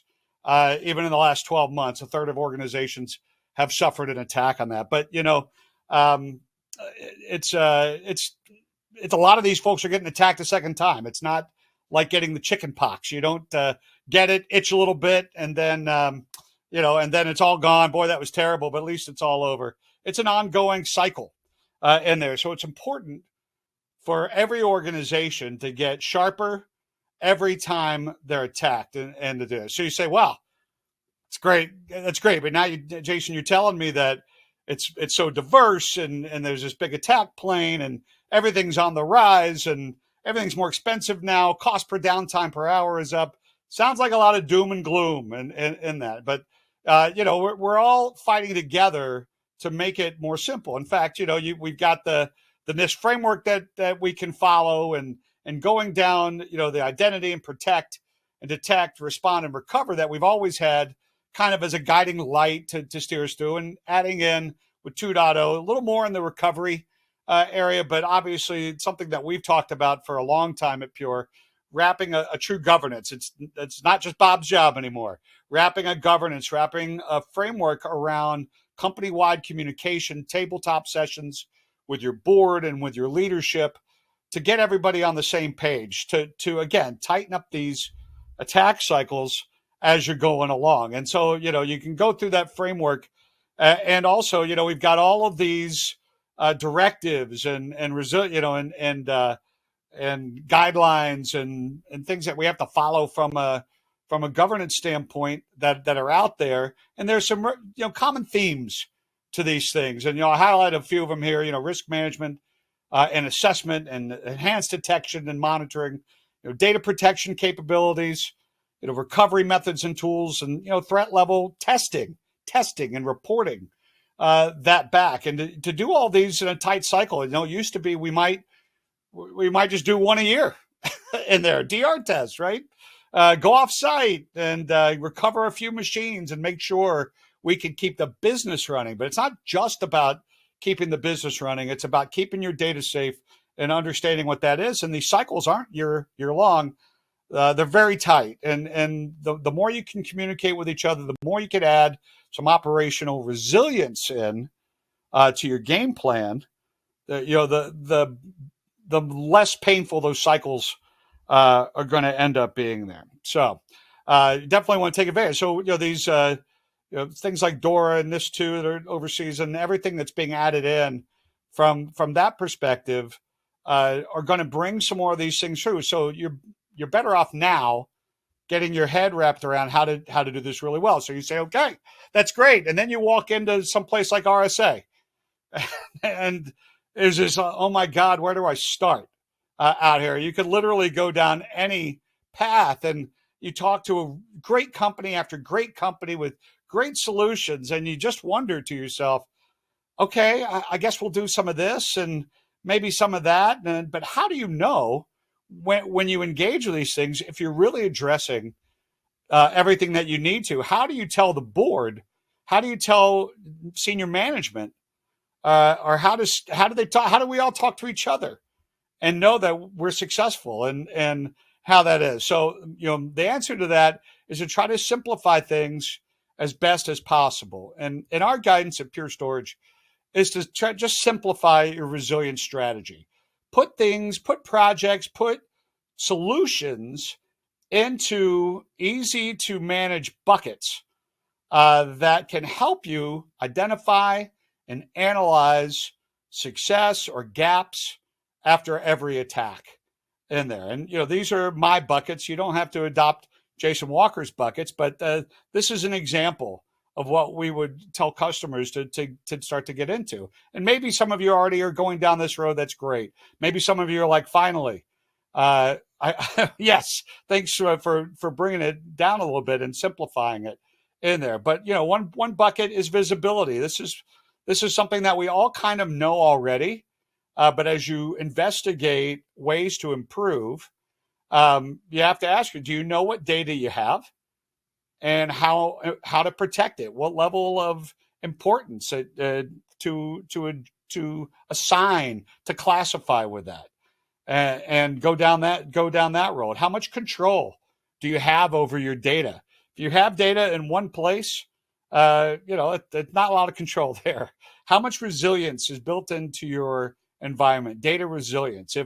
If we had a site that was attacked and we can't touch it because we're, the insurance adjusters, or if it's, maybe a federal issue, they say, hey, we're going to put some, virtual police tape around these arrays. How can you continue in your business? How do you recover in those situations? How much control do you have in your environment? And reduction. I'm not talking, data protection guys, not talking about deduplication here, but how much duplication is present in your world? How can you consolidate? And maybe some of the projects that you're going to address in the next fiscal year will help you reduce that vast attack plane out there, that giant attack plane, that multiple networks, multiple softwares in there. How can we bring this down? We have 32 softwares today that are helping us in the fight. How can we get that even lower? Because 32 softwares means I've got 32 points of entry out there to have to continue to monitor and protect out there. And then, of course, one part that's really has only taken hold over the last, I'd say, 5 years, since I've been at Pure Storage, and the all flash has kind of taken hold. How do you adapt, recover, and respond? How can you recover large amounts of data quickly? How ready are you for an attack event? What are your strategies? How often do you review it? Very critical piece of that restore part of the NIST framework in there. So, again, we want to help you build an operational resilience strategy. Not all data is equal. So you can assign a tiered resilience architecture approach to helping you in these areas. In our definition, tier 0 is your hardware itself, your mission critical infrastructure. Tier 1 would be essential business and application data. Those are your high availability kind of applications. Those are the ones that if you had to identify what are the most important data and how to protect it, it would probably be in this tier 1 in there. Then you have a tier 2, your incident response archive, as I was talking about, maybe the police tape scenario around your array. Tier 2 would be a place maybe that you've replicated snapshots or have some high availability pods that keep a second site up and running in there, the incident response of a tier 2 in there. And you have tier 3, which is kind of your standard backup repository, your 24-hour recovery scenario at larger scale probably in there, your long-term backup and compliance tier.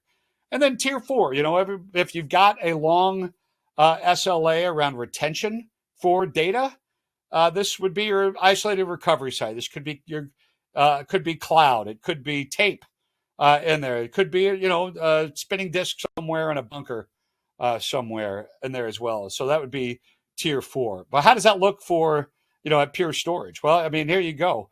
You've got your data center over there and your data living on it from the time the data's born. Little baby data.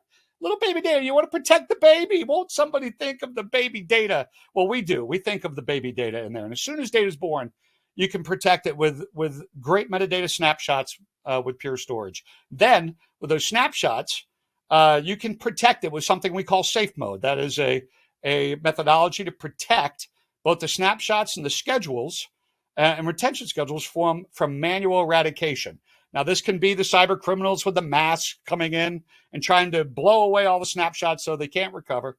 Or it could be somebody with compromised admin credentials, what I would call the Ocean's 11 type thing. Have an admin who's attracted by something shiny and clicks on it or where, and then suddenly their credentials are compromised in there. Or it could be, I live in the great state of Florida, home of Florida Man, also home of the accidental admin. Whoops. Florida Man strikes again. And we actually help a lot of folks with safe mode protect themselves from themselves as a manual eradication protection system. You try to manually eradicate that, it just doesn't go away. So safe mode protects both the snapshots and schedules from irregular activity. It's called manual eradication in there. So you have that right from the time the data is born in your data center. Tier 1 there. But like I said, maybe you can't recover from that array. You need a second tier. Well, you can do that.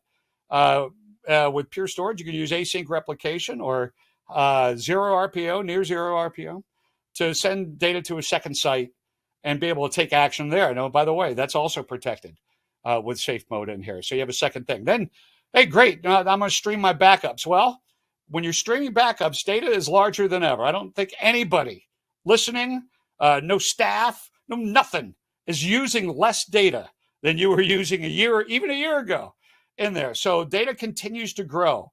And so does the recovery time associated with having to come back from that. And Pure Storage all flash has been a great target, especially since I've been there over the last 5 years.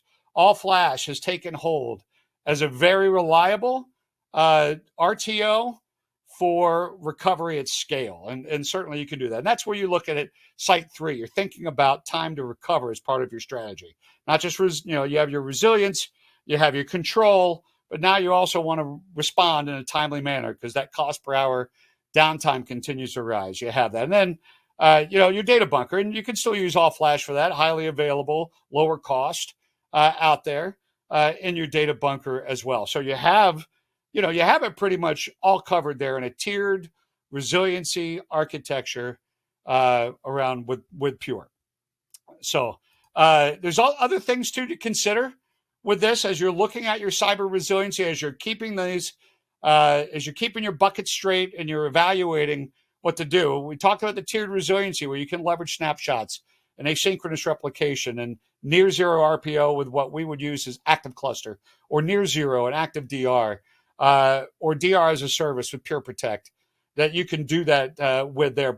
And wrap it around that with a data security wrapper with safe mode on there. And the backup and recovery with rapid restore in there as well. But this is an important pillar at the end here. We talked about those first 3 really well, but you really need to consider, and something that's been completely missing in the industry for the decades that, I have to admit that I've been working in this, is operational agility, the flexibility and the malleability to be able to take action when you need to plan and also pivot as you can. We're so used in the industry to locking ourselves into 5 years that things just change too fast.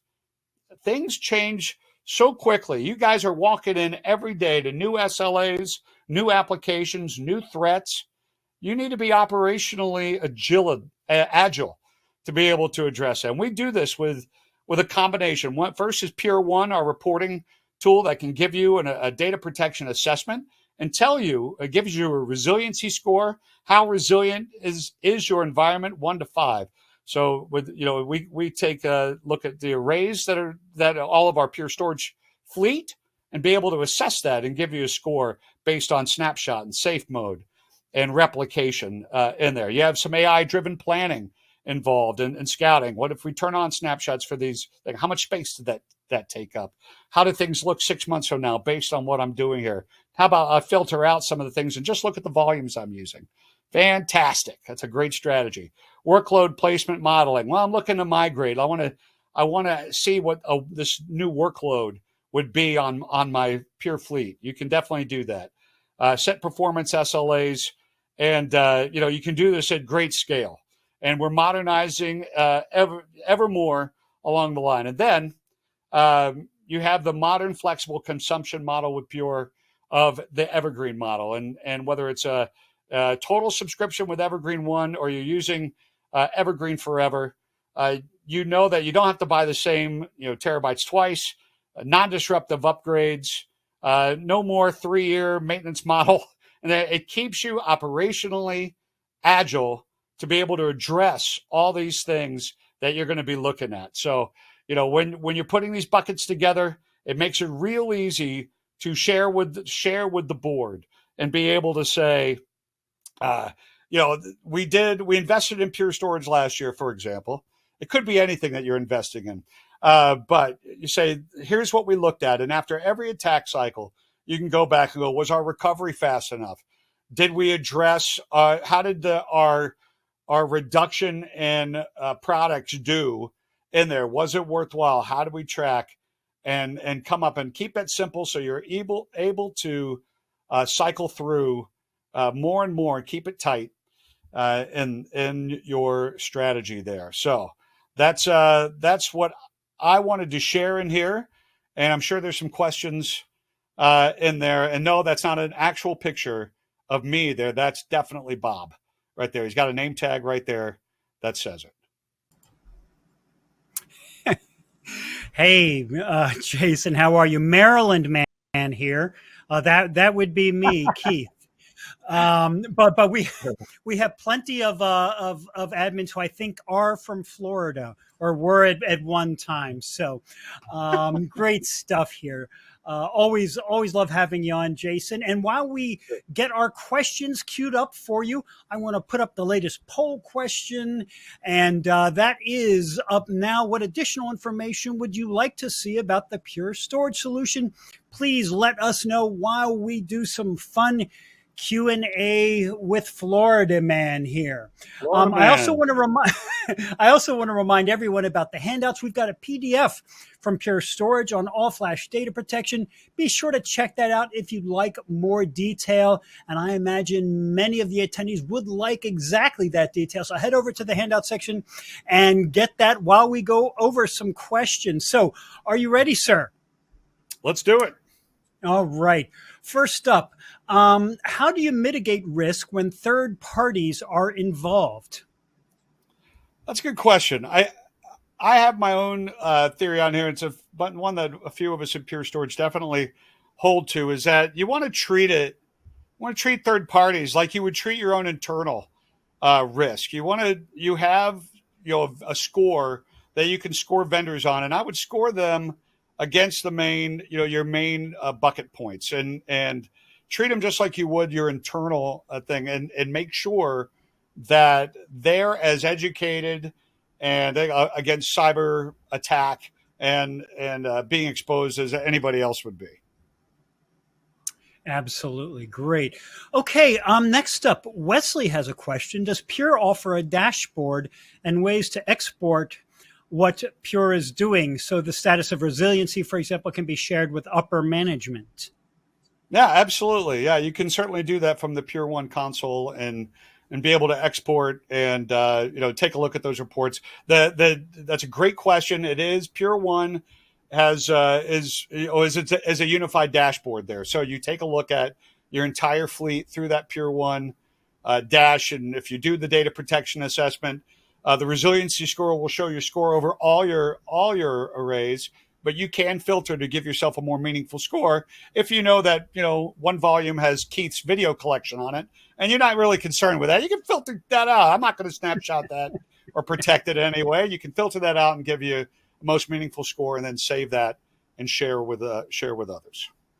I wonder how my $6 million man videos would affect that overall score, though. In my video, I might attack you, Keith, and make a copy of that. I'm interested in that at least. Lee Majors. Absolutely. Lee Majors, the man. Yeah, nice to talk to someone who is who's around my era here and make some of those references. I love it. Okay, I think we got time for a couple of more here. So let's get to the next one. What can organizations do to increase their security posture and be more effective at evaluating their cybersecurity readiness?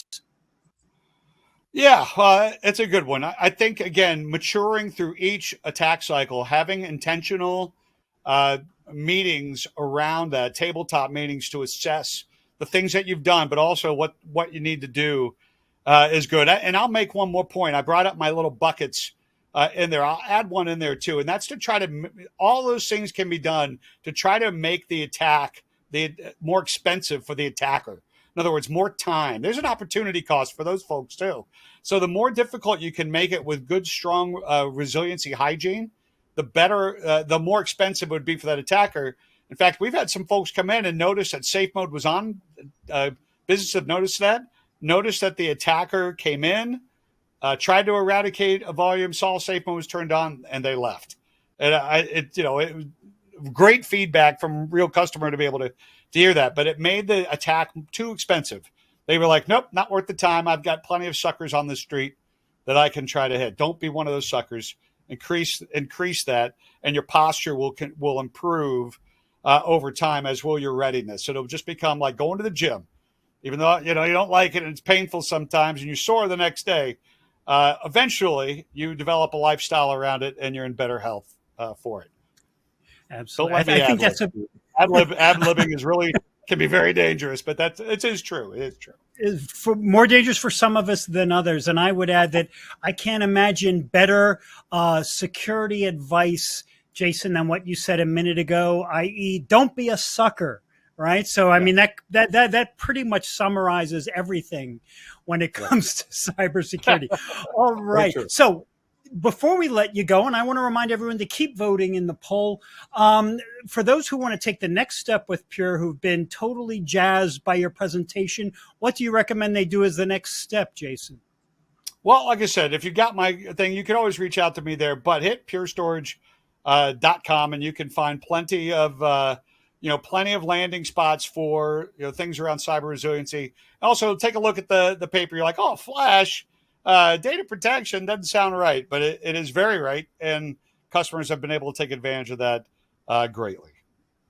100%. Well, again, Jason, as I mentioned at the top, I always like being on with you. It's been a delight, and I hope you have a great day. Thank you so much for your time and for your insights in the Q&A, sir. It's my pleasure, Keith. See you next time. Okay. So long to Florida, man, everyone. All right. And I want to mention that there's a whole bunch of questions that we didn't get to for Jason, but that Pure will be following up. So have no fear. So with that, I am going to give away our next $300 Amazon gift card of the event. And the winner of that one is Galen Tom from California. So congratulations to you, Galen. We will be in touch about claiming your prize. So sit tight. And with that, folks, we are going to move on to our next presentation in the Megacast. And this one comes from Zerto and Recovery Point. Our expert presenters are Joseph Kim, Cloud Engineer with Recovery Point, and Andrew Silva, Technical Marketing Manager with Zerto. Andrew is kicking this off, so I'm going to hand the virtual mic to him. Andrew, take it away, sir. Thanks for that introduction. So let's go ahead and dive into it. So ransomware has now become a board level challenge. It's expected by 2031 that the total cost is going to exceed $265 billion, right? This is the fastest growing type of cybercrime that exists today, and it's impacting devices or consumers every 2 seconds. So it's important to realize, where does data protection fit in this whole realm of cybersecurity and ransomware recovery? So NIST is the National Institute of Standards and Technology. You've probably heard about this framework or this group or this terminology before. So they have really developed a framework to help organizations better understand, manage, and reduce cybersecurity risks. So when we look at where Zerto specifically fits within these 5 pillars within NIST, it's really focusing in on helping customers with the recovery phase. That's what Zerto does extremely well. And so when we're talking specifically about why Zerto for ransomware resilience, it's the ability to resume operations at scale in minutes, being able to recover to a state prior to a ransomware attack, and the ability to recover your infrastructure with instantly and be able to do continuous and frequent non-disrupting testing. And all of this is delivered through our technology of continuous data protection. So let's dive into what this consists of in a little bit more detail.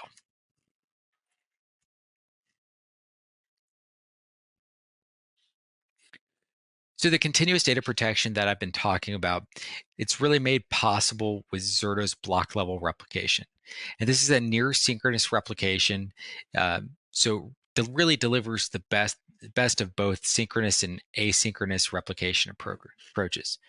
Because we sit at the hypervisor level, this can be a fully software-only solution, totally independent of the underlying hardware and infrastructure, including the storage environment. So this is part of why Zerto works so well across hypervisors, clouds, and different platforms. You have the choice to do what's best for your organization, no matter where your data lives. So Zerto also addresses the challenge of recovering complex enterprise applications by protecting the workloads as a cohesive logical entity. That way you can avoid inconsistent recovery of multi-VM applications where each VM is being restored to a different point in time. So really, this is more than just bundling groups of VMs together to help with management. However, that's part of it. But with Zerto, whenever we're looking at this, we're creating recovery points where all the VMs in these groups are going to share the same validated checkpoint with write order fidelity across all of them, regardless of which hosts or data stores are being used. So that's a very powerful capability within Zerto. And when we're talking about the recovery and simplified recovery, it's powered by our built-in orchestration engine. It's not a separate product that's bolted on top. With Zerto, you can simply select the applications or servers that you want to recover, select the exact point in time you need to restore to down to the second, and then start the failover, the test, or the restore process. And this can be done when there's a disruption or an outage. And it's really this blazing fast recovery is exactly how you can dramatically limit downtime and get your organizations back up running quickly. So to do this, if we're going to fail over, you simply go to failover. You're able to select your virtual protection groups.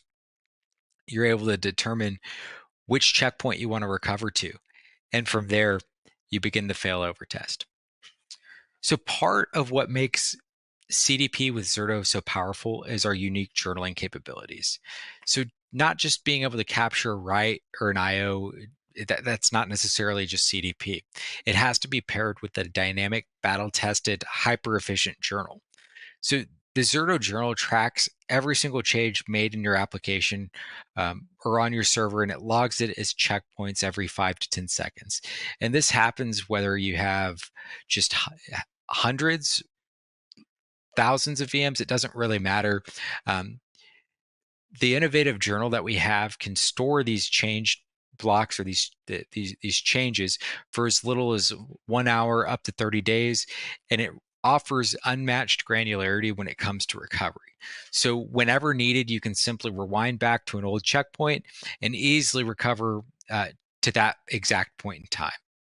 So in this example, if ransomware hits at 10 a.m., it's extremely easy to roll back to 9:59 and 55 seconds and mitigate that infection. That's really the power of the Zerto journal. So let's take a brief look at the Zerto architecture and the components that are involved here. First, we have our Zerto Virtual Manager, which is our control plane, right? There's one per vCenter. That's going to be where you do all of your administration. That's going to be where it looks at all of your virtual machine inventory, and that's going to be the primary component that you interface with. We then have our VRAs. Our VRAs, you can think of those as our data mover and CDP engine. That's where all the CDP capabilities take place. From there, we have our journal, and that's a log of all of the changed blocks with all of our different recovery points that we can choose back to. And then we have our replicas. So our replicas, it's a complete copy of the VM and the oldest restore point. And those types of replicas, you can actually store those replicas as an immutable offsite copy as well. So those are the basic components that make up Zerto. Thank you for your time. And I'm going to go ahead and pass this over to Joe with recovery point systems. Okay, thank you for that introduction, Andrew. My name is Joseph Kim. I'm at RPS, Recovery Point Systems. I'm a cloud engineer here on the cloud team. And who is Recovery Point Systems? We are a cyber resiliency disaster recovery service provider. Our mission is to relentlessly deliver exceptional recovery services. We strive to ensure our clients are protected and able to recover from any disaster. We like taking on the challenges of planning and conducting disaster recovery and turn it into opportunities for growth to ensure that your business not just survives, but it will thrive in the face of adversity. We own and operate our own Tier 3 Uptime Institute certified data centers, and our platform support is wide and deep. We support DR for IBM mainframe, IBM Power I, AIX, x86 virtual and physical and hybrid cloud solutions. In addition to that, to assisting with disaster recovery and cyber resiliency, we also have co-location data center services where we offer fully managed recovery for multi-platform, as I stated before, in applications. Our approach to cyber resiliency: prepare, recover, remediate. It seems simple and straightforward, yet there's still so many customers that woefully are unprepared, untested DR plans with no cybersecurity budgeting, no air gap backups, and they don't have any proactive steps to prepare when there is a disaster event arises. Imagine never testing if you could recover from your backups until you're in the middle of a ransomware attack. It puts your IT staff in a less than desirable position to be in. And some backup admins might even throw in the towel saying that I've been telling you we needed to test for the last 12 months. You haven't documented, practiced, validated your disaster recovery plan. You're planning to fail. This needs to be a regular exercise by your security team, and you need to be resilient to the potential unavailability of both technology and personnel. So this needs to have board level visibility so that your organization can confidently answer the question, are we prepared for a ransomware attack? So how does RPS approach this? Preparation. Recovery is the front and center of everything we do here at RPS. With RPS as your managed service provider for Zerto, we will work with your SA and SE teams to ensure that your VPGs are aligned with your recovery plan and Zerto best practices. Our DR specialists will walk you through building your organization's recovery playbook. Incident response. Our teams hosting facilities, cloud, networking, AIX, to name a few, are available 24/7, 365 days a year. If there is a declaration of any kind, just know that all of our teams will have an all hands on deck policy to support your recovery activity. Inventory management. A successful recovery plan is a current recovery plan. We meet monthly or bi-monthly with our managed resiliency customers to ensure that all your vital systems are accounted for and recovery ready at all times. Recovery playbook. What is that? So there's so much to this to cover in this slide, but in a nutshell, RPS Resiliency Console is the powerhouse for your organization's disaster recovery test plan. This is where we work together with your teams to create system dependency mappings related to other systems and business critical applications. We tier your systems and applications. We automate the recovery process, and we run the DR test over and over and over, and we report these results on scorecard reports. We also have advanced RPO monitoring, which reviews the Zerto RPO targets. So based off of your journal, like Andrew said, the journal SLAs, we if there is any threshold being breached, it'll generate an internal case for RPS staff to review and to address. All right, so attack happened, recovery. We have hot site failover test environments. We have automation, managed orchestration of your recovery. We have clean room, isolated recovery environments, backup scanning and validation. And with your bring your own third-party tools, your forensics tools, we can put that into action to pinpoint when the attack occurred and where we need to recover from. So this is all together. This is your recovery playbook put into action. At this point, with regular testing, it'll be muscle memory for you and hopefully no sweat. Lastly, remediation. So the disaster has happened.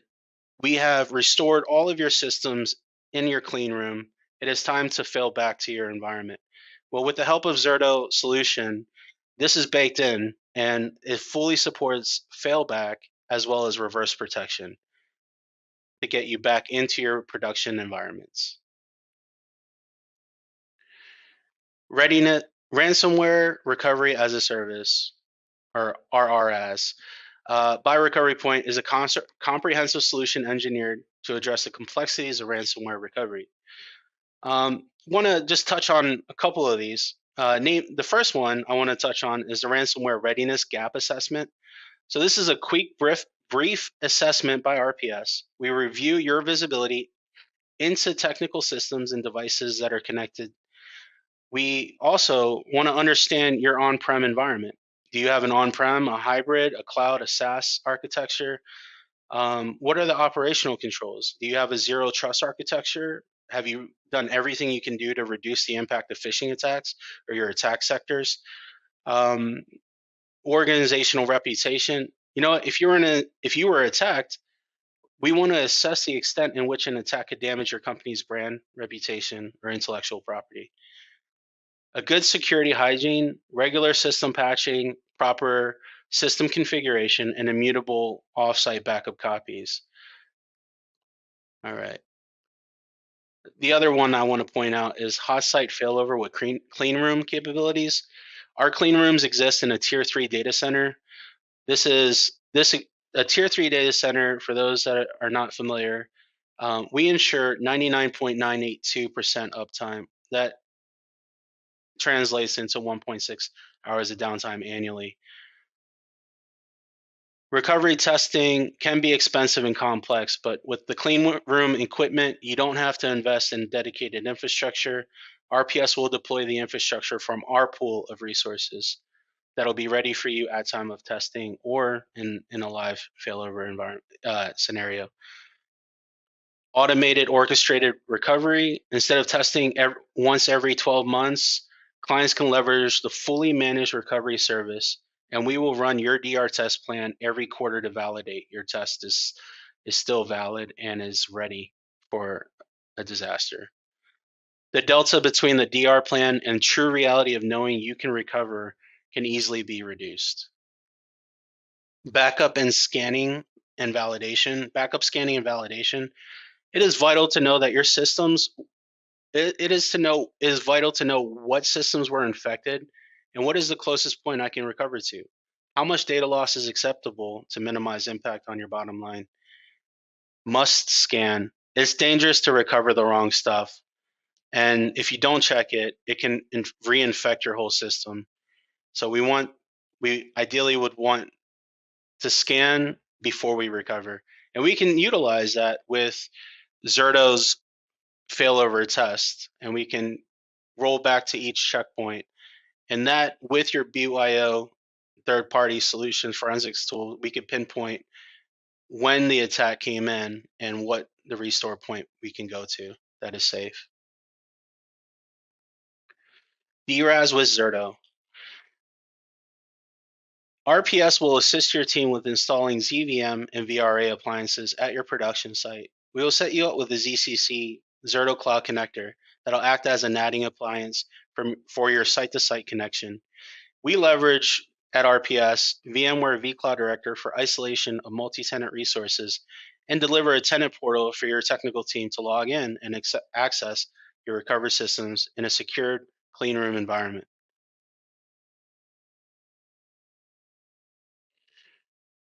Resiliency Console.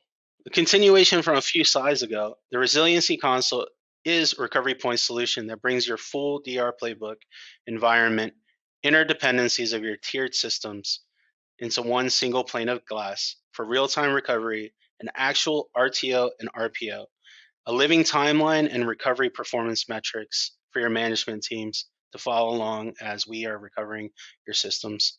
Support ticketing is baked in. This is especially useful for fine-tuning your playbook during our DR test events.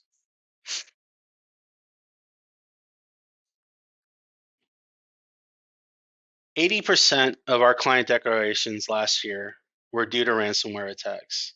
This threat is a reality. Like Andrew said, this threat is a reality for many, and there is no clear silver bullet. But with RPS and Zerto, your organization will be recovery ready to ensure minimal data loss. Thank you guys for your time.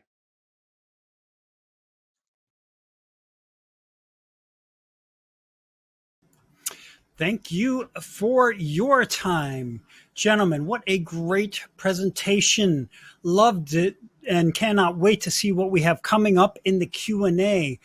In the meantime, I've thrown up the next poll question. Please let us know what additional information you would like to see about the recovery point and Zerto solutions. Let us know while we go over the Q&A. This feedback is really important to us.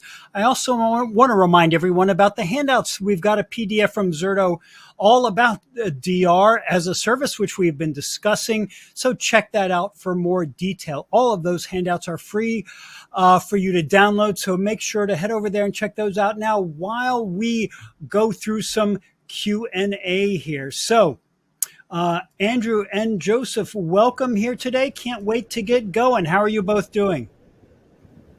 Doing well, thank you. Okay, great. Absolutely. Let's dive in then with some awesome Q&A.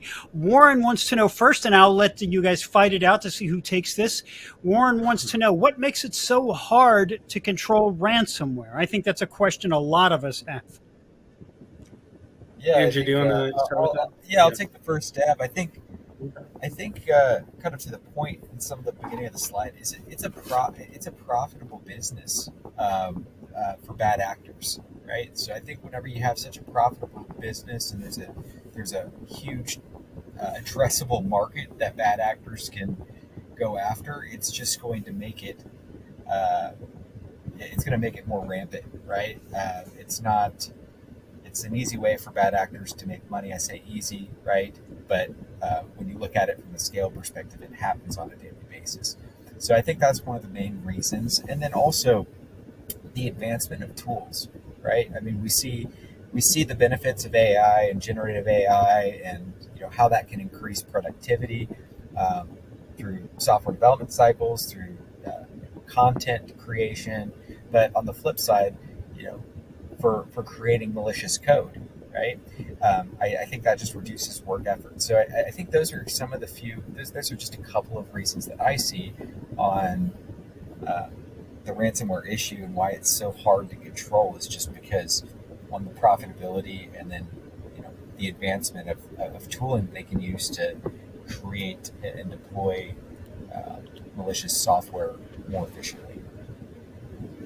Yeah, and I'd say... Go ahead. Oh, sorry. Yeah, I was going to add to Andrew's answer. So the ransomware is really leveraging that encryption technology, and it's kind of something that we leverage in the security aspect as well. It's really preventing users or certain people from accessing the data. It's just really bad when it's your data that's being kept from you. So that's just some observations that I've seen that make it so hard to control. Absolutely. Next question then. It comes from Jeff, who wants to know, how can you best be prepared for such an attack? Another question with really broad interest here, I think. Joe, you want to take that one? Yeah, I can take that one. So with Recovery Point, what we feel is the best way to be prepared for such an attack is to be prepared. Having a game plan, a recovery playbook in place that you've actually executed over and over again and have fine-tuned according to your organization's current needs. And the reason why I say current is because, as you know, as IT specialists and engineers and IT people, you guys have, that the landscape is ever changing and applications get upgraded, your infrastructure changes, as well as your critical applications and systems that you guys leverage as a business. So the best way to be prepared is to be current. So having a current playbook and having a DR test plan, and not waiting for after the fact that an attack has occurred to create one is, I believe, the best way to be prepared. And we can discuss that later. Yeah, no, so important. Absolutely. Related to that, we have a question specifically for you here, Joseph. How many locations does Recovery Point have for data centers? Sure. So we have, so our main data center is located in Germantown, Maryland. We have a tier 3 facility that constitutes 99 it constitutes for 1.6 hours of downtime a year. We have a 2N facility. We have fully redundant power supplies and cooling. So that facility in Germantown is definitely the biggest data center that we have. But we also have a data center location. We have a colo in Chicago, and we also have one in Gaithersburg. Yeah. So hope that answers your question. Yeah, absolutely. I may have to come down to that facility in Germantown. It's only about 25 miles from where I live, so that's kind of cool. You have to invite me out there one day to take a tour. What do you think, Joseph? Would love to have you. Yeah.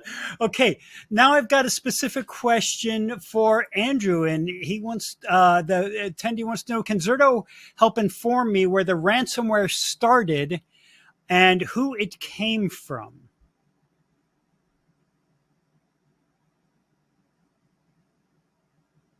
Are you there, Andrew?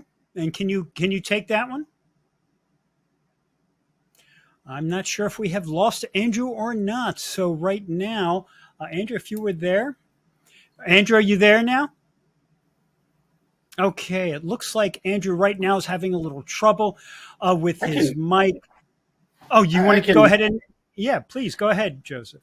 Yeah, so Zerto does have some malware anomaly monitoring with the replication traffic, and really that replication traffic is monitored via the VRAs, which are basically your I/O appliances that receive and transmit the data, your replication data. So there is that method. As far as detecting, pinpointing when an attack has occurred, really that's what I had mentioned in my presentation, that BYO, bring your own third-party tool. So like Sentinel-1, Nessus Scanner, things like that should be able to detect when an attack has occurred. Yeah, it looks like Andrew is rejoined. It does sound like. Yeah, can you hear me now? It's my mic's working now. Okay, it just definitely sounds better. Yeah, so I've got one final question that we can fit in here, and this one, and then is for you, Andrew. Chris wants to know, we use Zerto today for DR, disaster recovery, between data centers. Is it easy to migrate from on-premises to DRAS Zerto? Great question. Yeah, so the DRAS Zerto, it's going to be all the same Zerto components that you love today, right? So you have the ability to pair with additional sites. So if you want to leverage Zerto on-premise to a DR as a service provider, it's all going to be the same underlying hardware or the software that you use with Zerto today. So as far as migrating go, it's going to be the same process you would use for if you owned your own data centers rather than a DR as a service model. Okay, excellent. You make it very easy.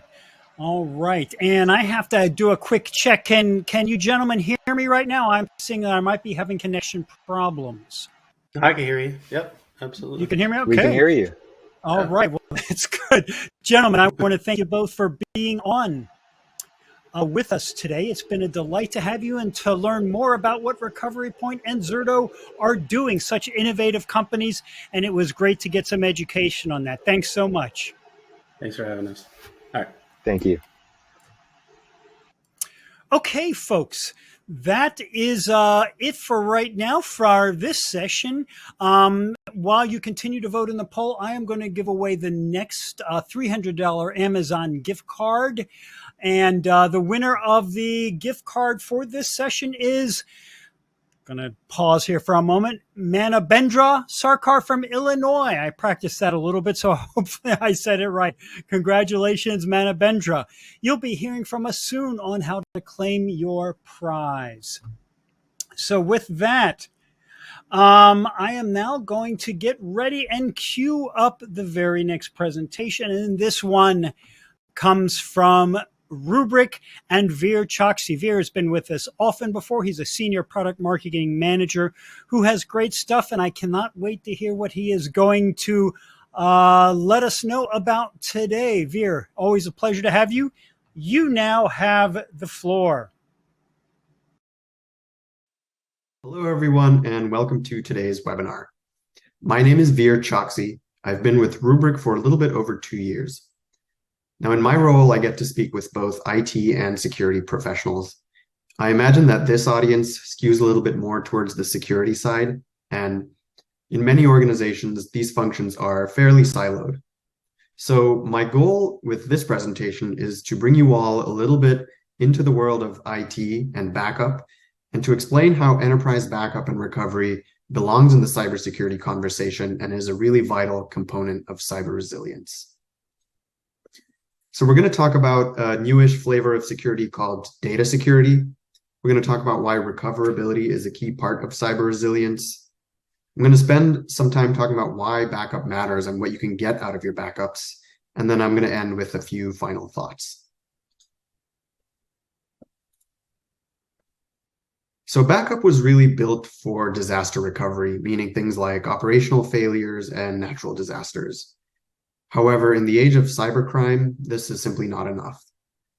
It's important to have secure backup, and backups are often your last line of defense.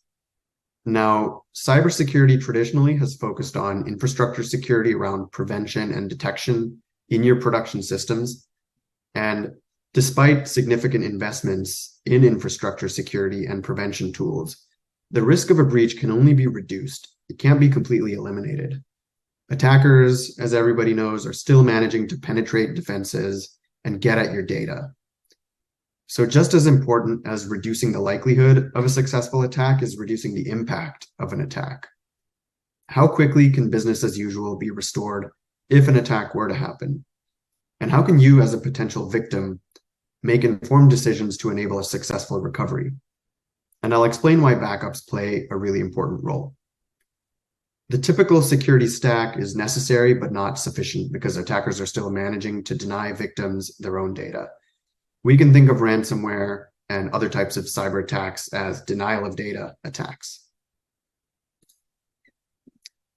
I want to set the stage with a little bit of research from Rubrik Zero Labs, our threat research unit. We commission market research, use third-party information, and also telemetry from Rubrik customers.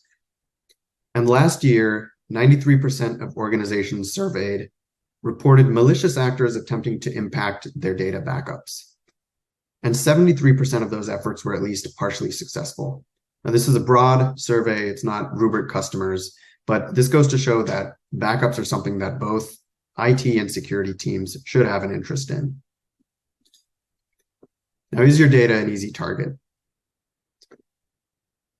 As I said before, traditional backup architectures were designed for disaster recovery and not so much for malicious cyber attacks. And it's important for us to ask ourselves questions like, are 100% of our backups immutable? Is the backup infrastructure physically isolated from the environment that it's protecting? And are multi-factor authentication and retention lock properly enforced? If not, your backups can get tampered with and you might not have anything to recover. You might be forced to consider having to pay a ransom. And with IT environments becoming more complex, distributed, hybrid cloud and multi-cloud, a similar set of considerations also applies to your cloud data. So backup is not cyber recovery, and disaster recovery is not cyber recovery in today's day and age. And when impacted by a cyber attack, organizations have to answer questions like, what exactly do I recover? Was sensitive data in scope? What is a safe restore point? And how do I ensure that I don't restore the malware? You need answers to those questions fast so that you can respond quickly and confidently. And executives and boards are also seeking answers to questions around cyber recovery, such as, are we good? Can you prove it? And how long will it take? So your data protection and data security platform has a major role to play in answering those kinds of questions. So let's spend a moment talking about some considerations around recoverability.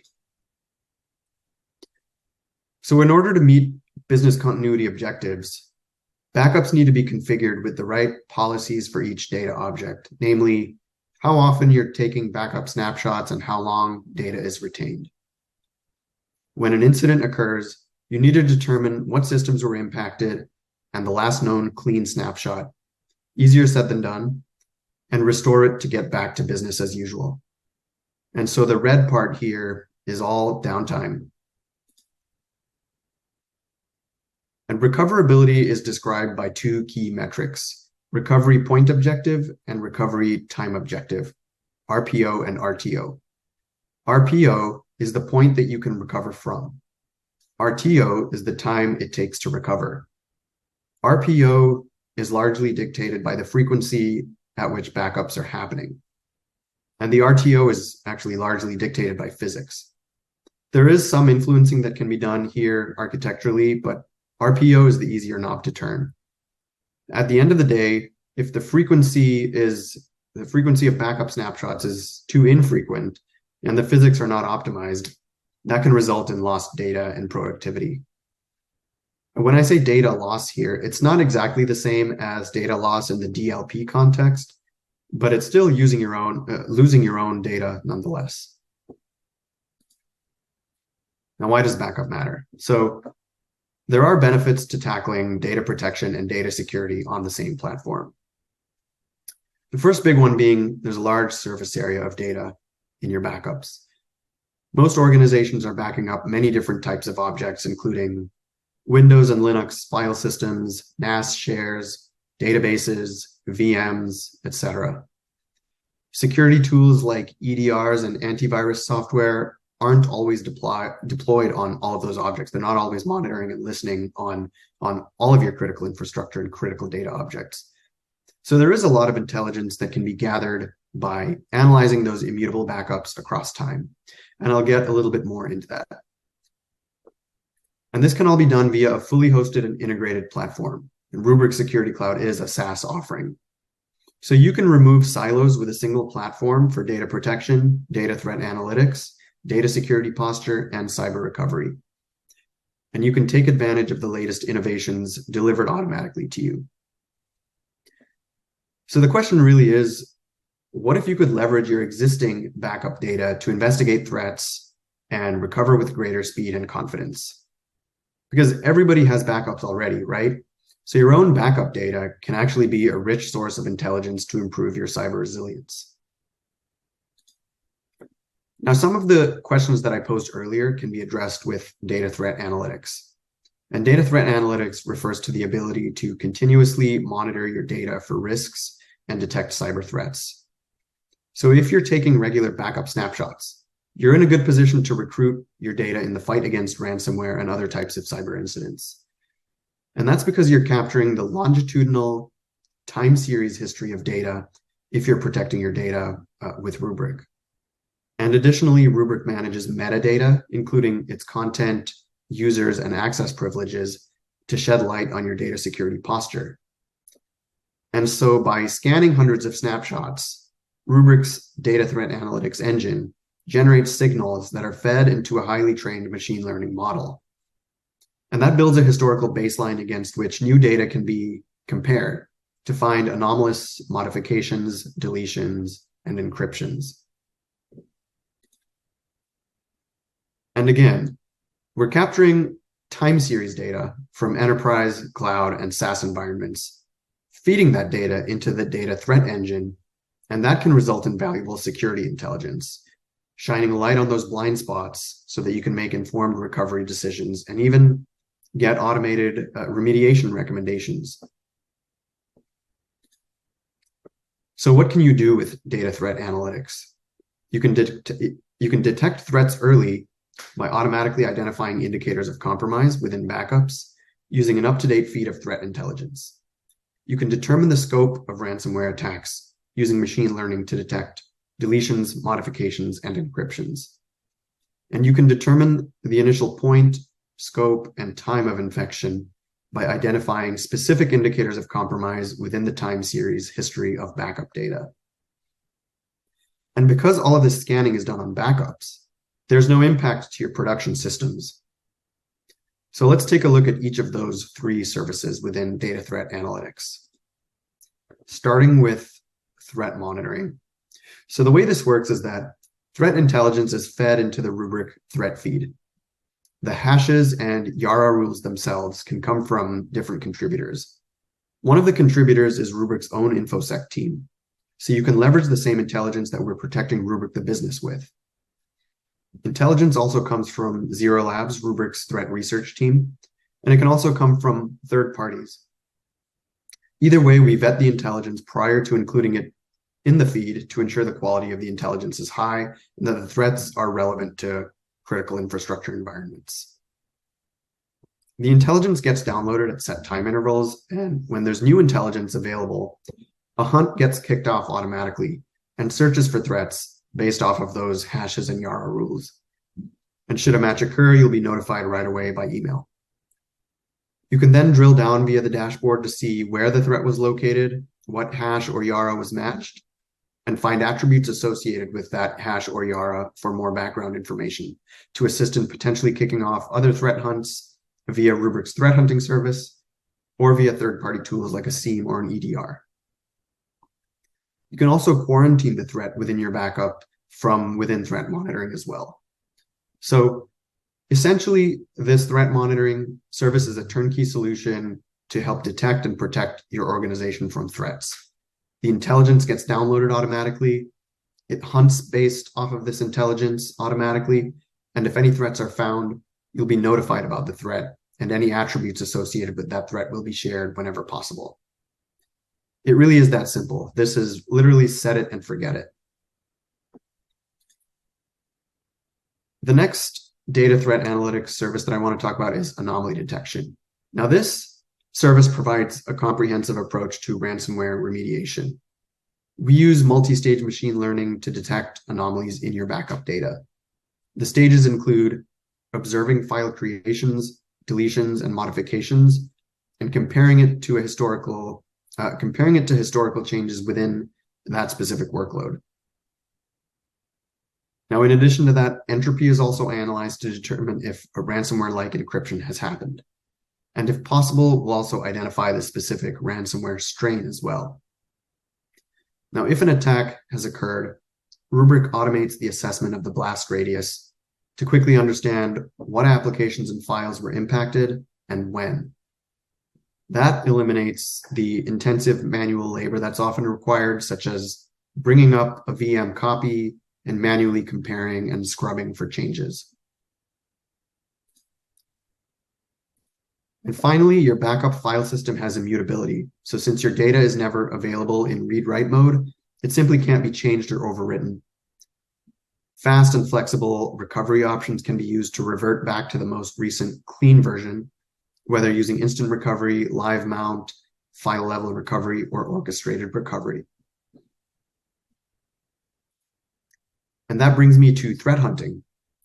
And now this is a powerful tool that lets you perform custom scans within your backups on demand for specific indicators of compromise.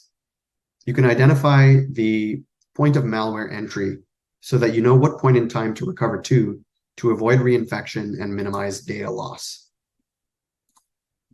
Threat hunting is both broad and deep. It allows you to scan multiple workloads and across time. Threat hunting is flexible. It can consume and search for threats via Yara rules, file hashes, and file patterns. These types of threat intelligence are industry standards. Thus, this allows you to leverage threat intelligence from various sources, such as internal sources like your own InfoSec team, third-party intelligence services that could be paid or open source, from industry groups such as ISACs, and even government agencies who issue threat bulletins. Now, much like anomaly detection, threat hunts are done on backups, and thus there's no impact on live production systems. Threat actors remain unaware of the ongoing hunt.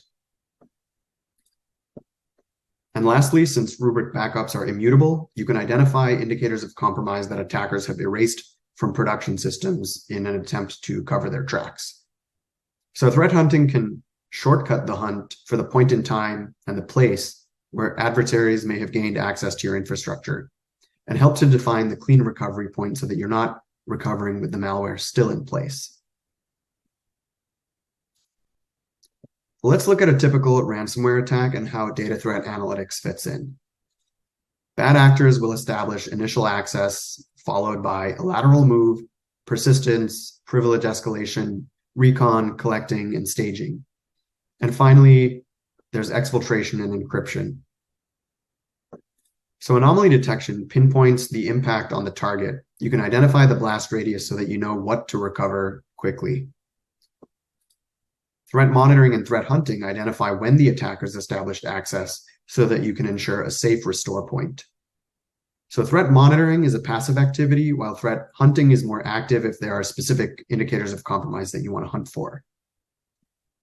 Now, these are all very powerful when used in conjunction and help you to make sure that your recovery is as fast and safe as possible.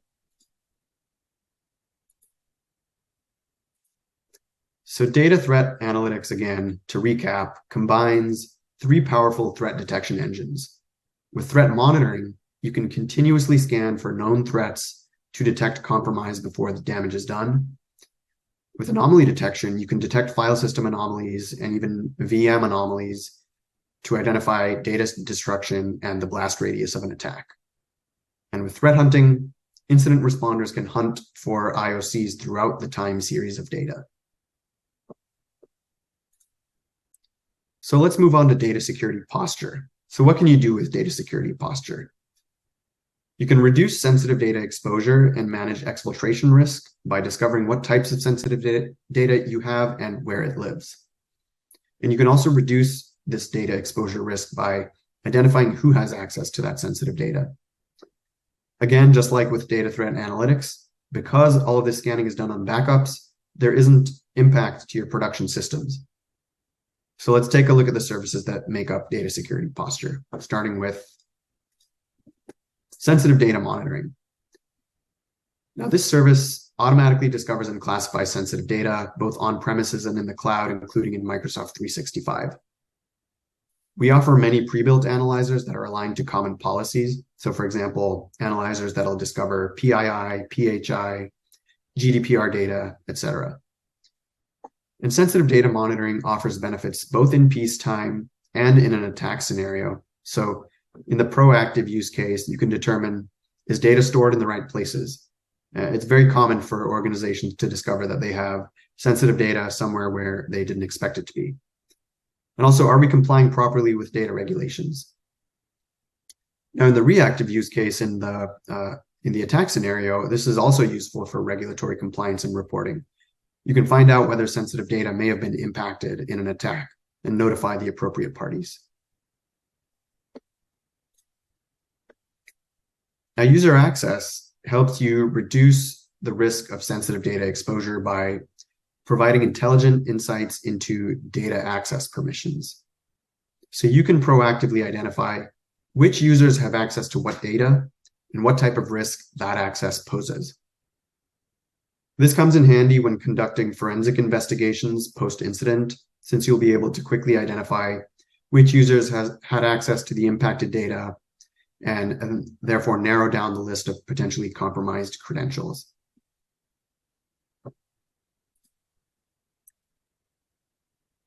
So again, my goal here was to give you all a peek into why your backup system is a key component of cyber resilience, and just a few takeaways here. Backups are often the last line of defense against cyber attacks, and it's really, really important for your backups to be air-gapped and immutable so that they can't be impacted by those bad actors. Backup policies impact recoverability. It's important to prioritize your data assets. Every type of data object is different, and define RPOs and RTOs. Backups contain really valuable security intelligence. For example, the blast radius of an attack, indicators of compromise, a clean restore point, content sensitivity and access permissions, even remediation recommendations. Again, your backups are your own data, and we should be leveraging this data to get the security intelligence that'll help us get back to business as usual as quick as possible. And lastly, both IT and security should have a seat at the table. And I would encourage everyone to involve IT in your tabletops, because there's a lot of information, like I've been saying, within the backups that those teams can provide.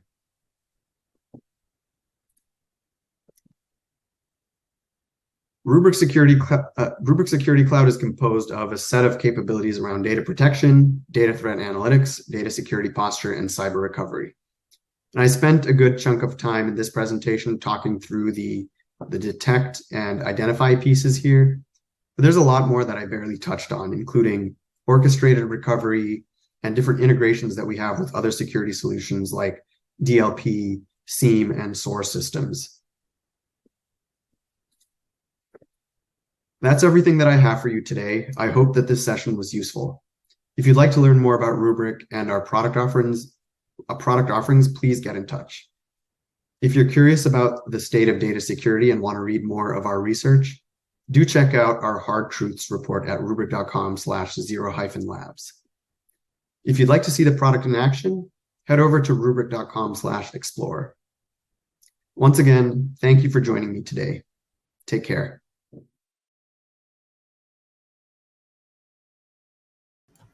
Thank you so much, Veer. Always great to see you, and you present such amazing information, and you summarize it so well. So with that, folks, time for our next poll question. Tell us what additional information you would like about the Rubrik solution. Now, we did have a bunch of questions we can't get to right now, but Rubrik will be following up on all questions that were asked, so don't worry about that. I also want to remind everyone, while you continue to vote in the poll, about the handouts. We've got a PDF from Rubrik that is well worth downloading. It's a very useful data sheet on anomaly detection, something we can all use a lot more of. So check that free resource out in the handouts section.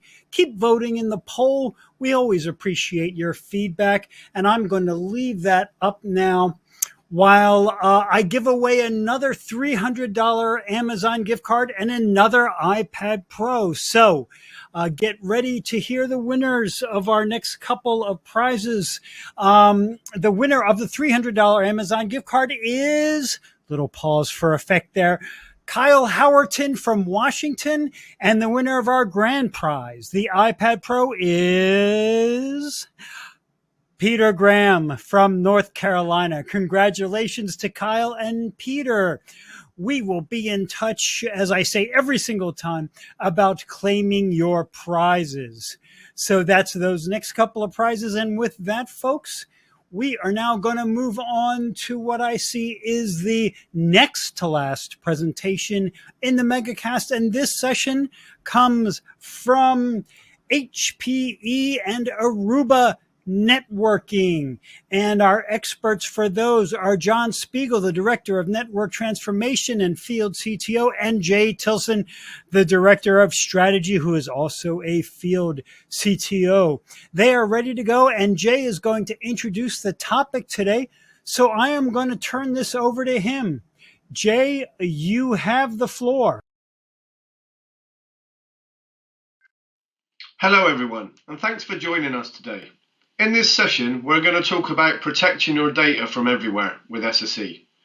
But before we get started, let me just introduce you to your host for today. My name is Jay Tilson, and I'm joined by my colleague and my friend, Mr. John Spiegel. Together, John and I have over 50 years of enterprise experience running large infrastructure and security teams. We spent the bulk of our career sitting in your chairs and have experienced the same daily challenges as you. And not just those technical challenges, but the cultural, budget and resource challenges also. Recently, we left our enterprise roles and moved to a company called Access Security, which is now part of HPE Aruba Networking. We made this move because we both believe that networking and security are marred in complexity.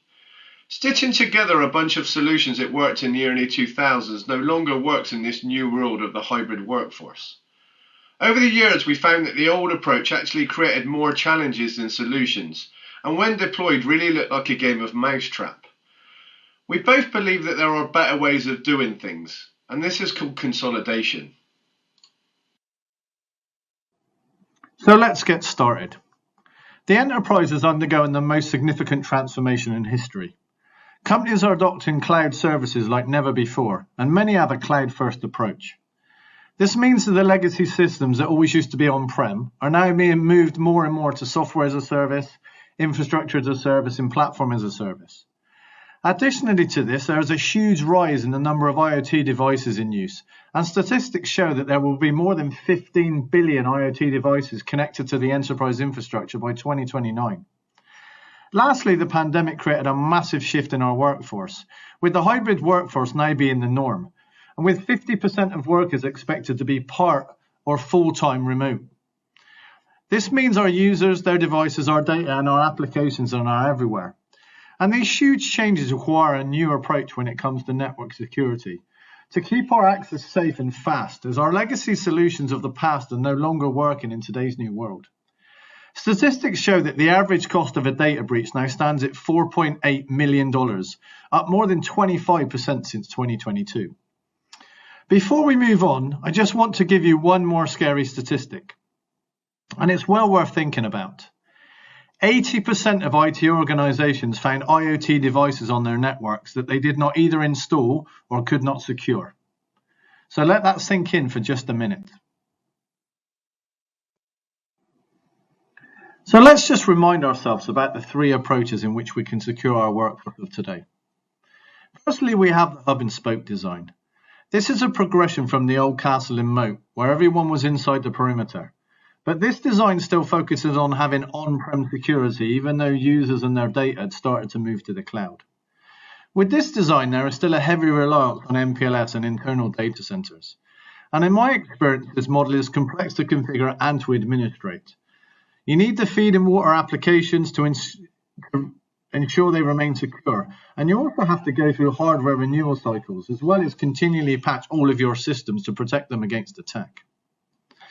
Another option here is virtualized cloud firewalls. This is an evolution of the hub and spoke design, but it's all about moving some of your legacy-based security systems that used to run on hardware, but to cloud-based solutions. The aim here is to remove some of the burdens of keeping your system secure. However, in my experience, in a lot of cases, this meant also continual to backhaul internet traffic to your corporate networking data centers. So with this design, it was always supposed to be about making things simpler. But in my experience, it often led to further complexity and cost. And then there is SSE. So what is SSE? and why do we need it? SSE was introduced by Gartner in 2019 as part of a larger framework called SASE. It addresses the issues Jay highlighted on the previous slide. And what it does, it focuses on bringing network and security together in an elegant way. It's delivered in two technology stacks. On the left side of this graphic, it's all about connectivity, with a focus on WAN edge services like SD-WAN and WAN optimization. The right side covers the security elements under the SSE banner. It brings together services like ZTNA, CASB, SWIG, and digital experience monitoring. Our world has changed, and the tools of the past are no longer sufficient to secure us. Consider this, and this is what SASE is really about. The challenge that every network and security leader confronts when deploying a new application. Do I favor speed or security? And I can only choose one. SASE overcomes this dilemma by moving these services, the WAN edge and the security services, to POPs, so connectivity and security are as close as possible to the user or application. This allows you to overcome this dilemma. You gain speed with security when delivering business-critical applications. So how does SSE and SASE help in the battle against ransomware? To understand that, we need to level set. What is the battle of ransomware about? It's about this: data. Clive Humley, a British mathematician, most likely said it best in 2006. Data is the new oil. These ones and zeros are stored in virtually every corner of our world, and they power industries and hold tremendous power in terms of decision making. Where do I invest? What are my customers doing? And critically, what does the future hold? Data can also be used against companies. What if someone were to gain the access to financial results of a publicly traded company just days before the announcement? And what if somebody gains access to a critical database or a file share? And what if there's something embarrassing there? What if they're keeping a secret? Does that have power? How much would you pay to have the stock price not impacted? Or how much would you pay to not have your secret sauce put out on the public internet? Well, the table stakes known for protecting yourself in terms of a program like cybersecurity awareness, or maintaining a solid patching protocol, or keeping your antivirus updated. There's one area which has been a challenge. That is leveraging your network and security systems to provide an integrated defense. Why? Because of complexity and lack of integration. It's as if the network team speaks one language and the security team speaks another. What if we could simplify that approach? What if we could create a common language? Thanks for that, John. I think now's a good time that we dig a little bit deeper into our platform. It was really built from the ground up with simplicity in mind. Complexities does not make for good security design. So we have a single solution with a single UI, a single data lake, and a single reporting engine for all elements of SSE, built from the ground up with zero trust at its core. We are not a bunch of separately acquired or developed products brought together into a portfolio. That's just far too complex. This means that we can secure access from any type of user, third party, contractor, or enterprise employee, to all of your resources, including private applications, SaaS applications, or the internet, and all in a single place. Our architecture is also very different. We do not have our own data centers and our own hardware, but we are built on top of the cloud giants with all features of SSE being available in all of our POPs. And you don't need to go to one POP for ZTNA or for another for SWIG, because that really just isn't simple. The architectural differences also ensure that we can eliminate bandwidth problems. We have smart routing technology using the power of the hyperscaler networks with over 1,000 edges locations across more than 5 continents. This superpower means that users always get the fastest possible access to resources from wherever they are, without the need to backhaul, which always ensures the best possible user experience. So let's dig a little bit deeper. When you look at the SSE market, you will find that each vendor emphasizes one of these core technology areas. It could be Secure Web Gateway, as the company started there. Or maybe it's Cloud Access Security Broker, as that was the target market that they were looking to be competitive in. And as I've just mentioned, our approach is very different. We believe the future is about transitioning to a new security strategy based on zero trust. The platform is designed to provide the resources required to perform a function, nothing more, nothing less. And we vigilantly watch for any indicators of change and can then adapt access accordingly. We built our platform to deliver agentless zero trust network access for the hard to solve use cases of third parties and contractors, where an agent could not be deployed. We then added an agent to ensure full VPN replacement. And then on top of the same code base, we built out the other SSE features.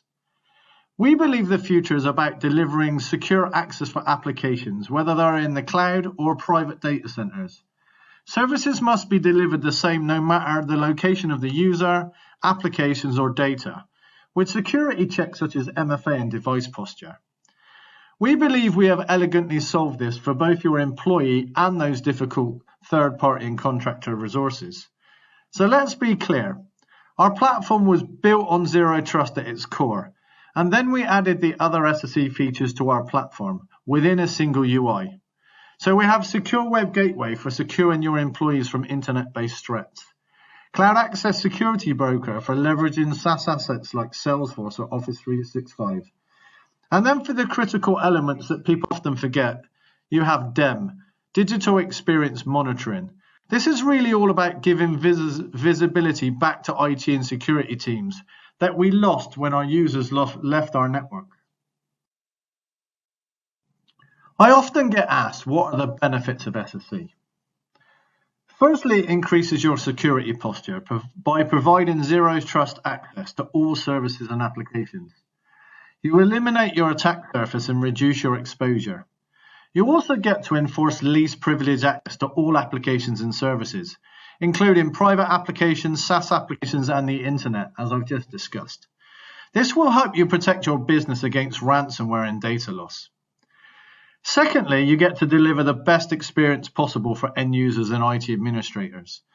End users receive quick, seamless access to applications, services, and data every time, because of our smart intelligent routing system and our 1,000+ edge locations. Also, IT admins can control access centrally and granularly, making it easy to secure the business from a holistic perspective. Lastly, you optimize your business with one solution for all of your secure access needs.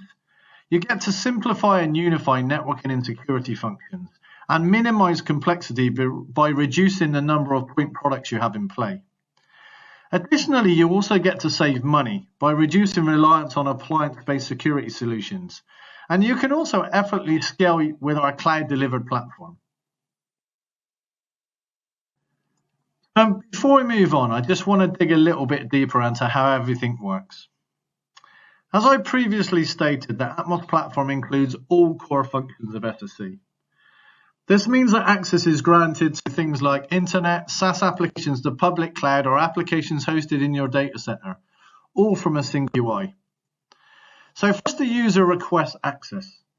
Note, as I've mentioned, this could be with or without an agent, so we can cover those difficult to manage third-party and contractor use cases, where an agent can't be installed. Next, the platform auto-mediates the request for access and its scale. So unlike legacy VPNs, there are no pass-through connections. Users do not get an IP address on your network and cannot go wherever they want, whenever they want. The system will then prompt for MFA and then automatically verify against your specified access policy. This is based on user, device, and application context to prevent any unauthorized access. Once everything balances, it then brokers smart and surgical connections that help to minimize the attack surface and also to prevent lateral movement. As I've previously mentioned, we have a single data lake for all of these services, which allows full visibility into all traffic. Please note that the platform also continually inspects the posture of a device and the user, And if anything changes, access is adapted or severed within 60 seconds. This all adds up to increased protection against the bad guys, whilst also significantly reducing costs and complexity. But most importantly for me, it's all about securing and empowering your remote workforce. And here is where the rubber meets the road. Let's put this in terms of the threat. There's a belief that the odds are stacked against the defenders. That in order to protect your company, you must be right 100% of the time. A better way to think about this is to reverse that concept and consider the kill chain. First introduced as part of the response to the Lockheed incident in 2011, the kill chain breaks down the attack into a series of steps which must be completed in order for the attack to be successful. So how does SSE help prevent ransomware? There's 3 critical areas. First, SSE reduces your exposure. While VPNs punch holes through your firewall and expose inbound ports, SSE enables access only through outbound connections. The results are that your network IPs are never exposed. Outbound-only connections with SSE stop compromised users and devices from ever coming in contact with your network. Secondly, SSE reduces lateral movement. The concept of least privileged is baked into the core of the platform. More often than not, users only need access to a select number of applications, but traditional approaches like VPN give them access to the entire network. And then there's DLP, or data loss prevention. Our smart DLP policy allows admins to restrict or allow downloads, uploads, or access certain file types for all traffic within a single DLP policy.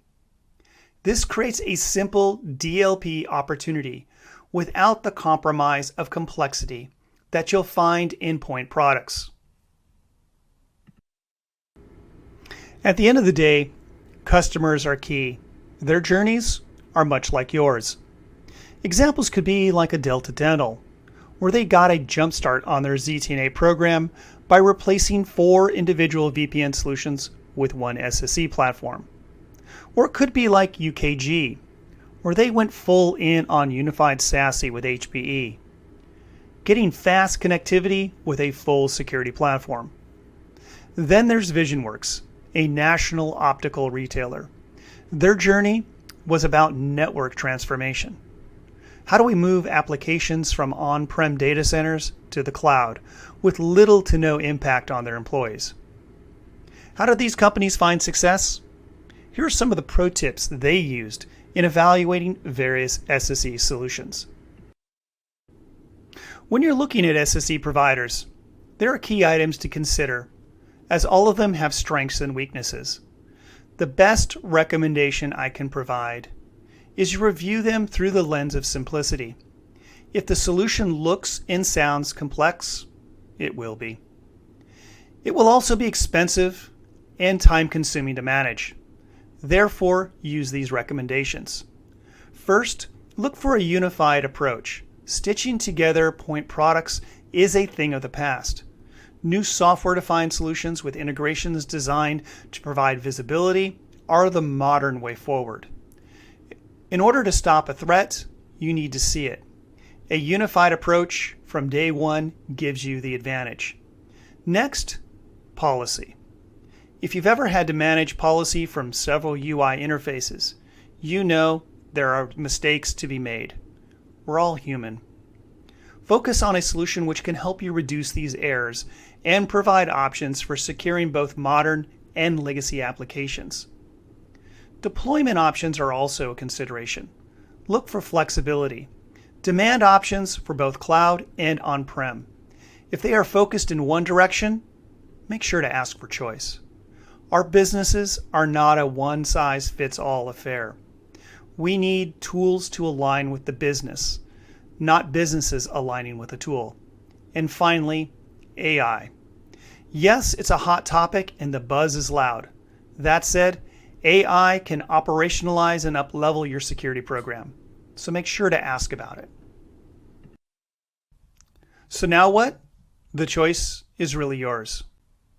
Why not talk to us about completing a value assessment? We will work with you and your team and help you understand how you can best gain value from an SSE platform. What tools would you like to consolidate? And how would you like to retire your own hardware? Or do you want to see more of the product? If so, reach out and ask for a demo. We'd love to show you the power of simplicity, because complexity often leads to poor security outcomes. It's really, again, up to you. So pick your path. Thank you everyone for spending the time today with John and myself. If you have any questions, then please feel free to reach out and contact us. We're always willing to help.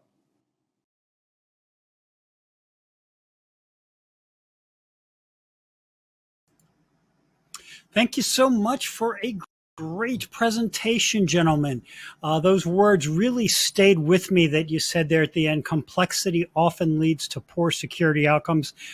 Truer words were never spoken. So thank you for that reminder. Now I'm throwing up a poll question here, the latest one, which is, tell us what additional information you would like about the HPE Aruba networking solution. Please remember to fill that out. That stuff is really important to us to know.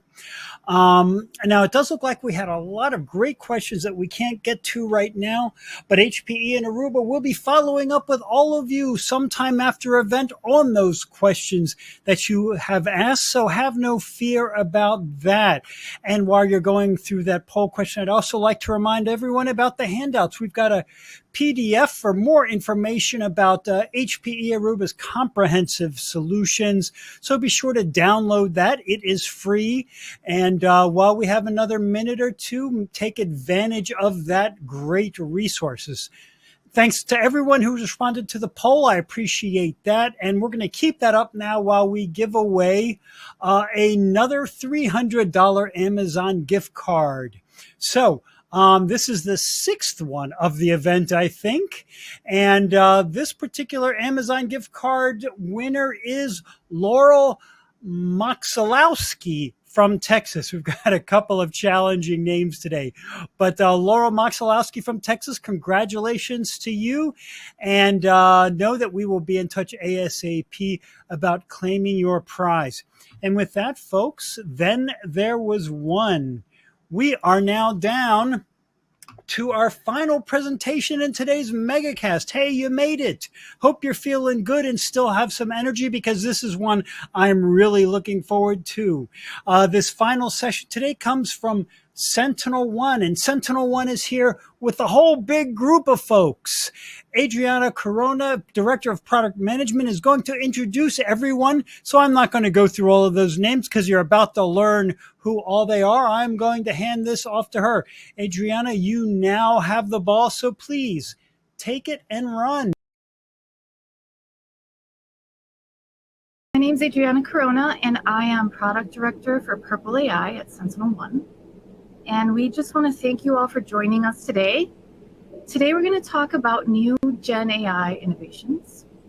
And we'll also get into an honest discussion between Alex and Eli on the practical implications of emerging AI in cybersecurity. Before we get started, I just want to introduce you to your speakers for today, Alex Stamos, Eli Kahn, and Shane Harsh. Alex is the Chief Trust Officer at SentinelOne and a lecturer in computer science and international policy at Stanford University. He was a co-founder of Kratz and Stamos Group and ISEC Partners. And he also served as the CISO of Facebook and Yahoo. Eli Kahn is the VP of Product for AI, Cloud Security, and Core Platform at SentinelOne. Previously, he was head of product at AWS Security Hub and was co-founder of the security analytics startup Squirrel, which was acquired by AWS's now Amazon Detective. Eli has also served in a variety of positions in the federal government, including Director of Cybersecurity at the National Security Council in the White House. And Shane Harsh is a Principal Solution Engineer here at SentinelOne with a degree in AI, over 25 years in cybersecurity, and serves as a SAN certified instructor for cyber defense. So all right, now let's just dive into this webinar. And I'm going to start with some questions for Alex. So Alex, you do a lot of work with boards of major companies, advising them on cybersecurity risks. What cyber risks are usually at the top of security registers? Hey, good morning, everybody. Glad to be here. Thanks for joining us. So, when we talk about risk, we can talk about the risk that companies have from their infrastructure, and then we can also talk about threat actors. For the vast majority of companies, the threat actors they really have to worry about are financially motivated. They are the cyber extortion actors. I try not to say ransomware anymore because these guys do a lot more than traditional ransomware. They're financially motivated actors who will break in, steal data, perhaps lock up your systems with ransomware or delete it after stealing it, and then will use a variety of means to put pressure on companies to pay. The suite of companies that are possibly vulnerable to this, that are targeted by these companies, is effectively anybody who has computers and money, which is everybody, right? Now, depending on your size and your industry, you might attract different kind of actors. And one thing's, our company recently put out a report called the Watchtower Report, which is based upon the observations of our MDR and our intelligence teams. And there's a Gartner chart in there, effectively, of the activity by different ransomware actors and who's doing the best, who has the most attacks and the largest ransoms.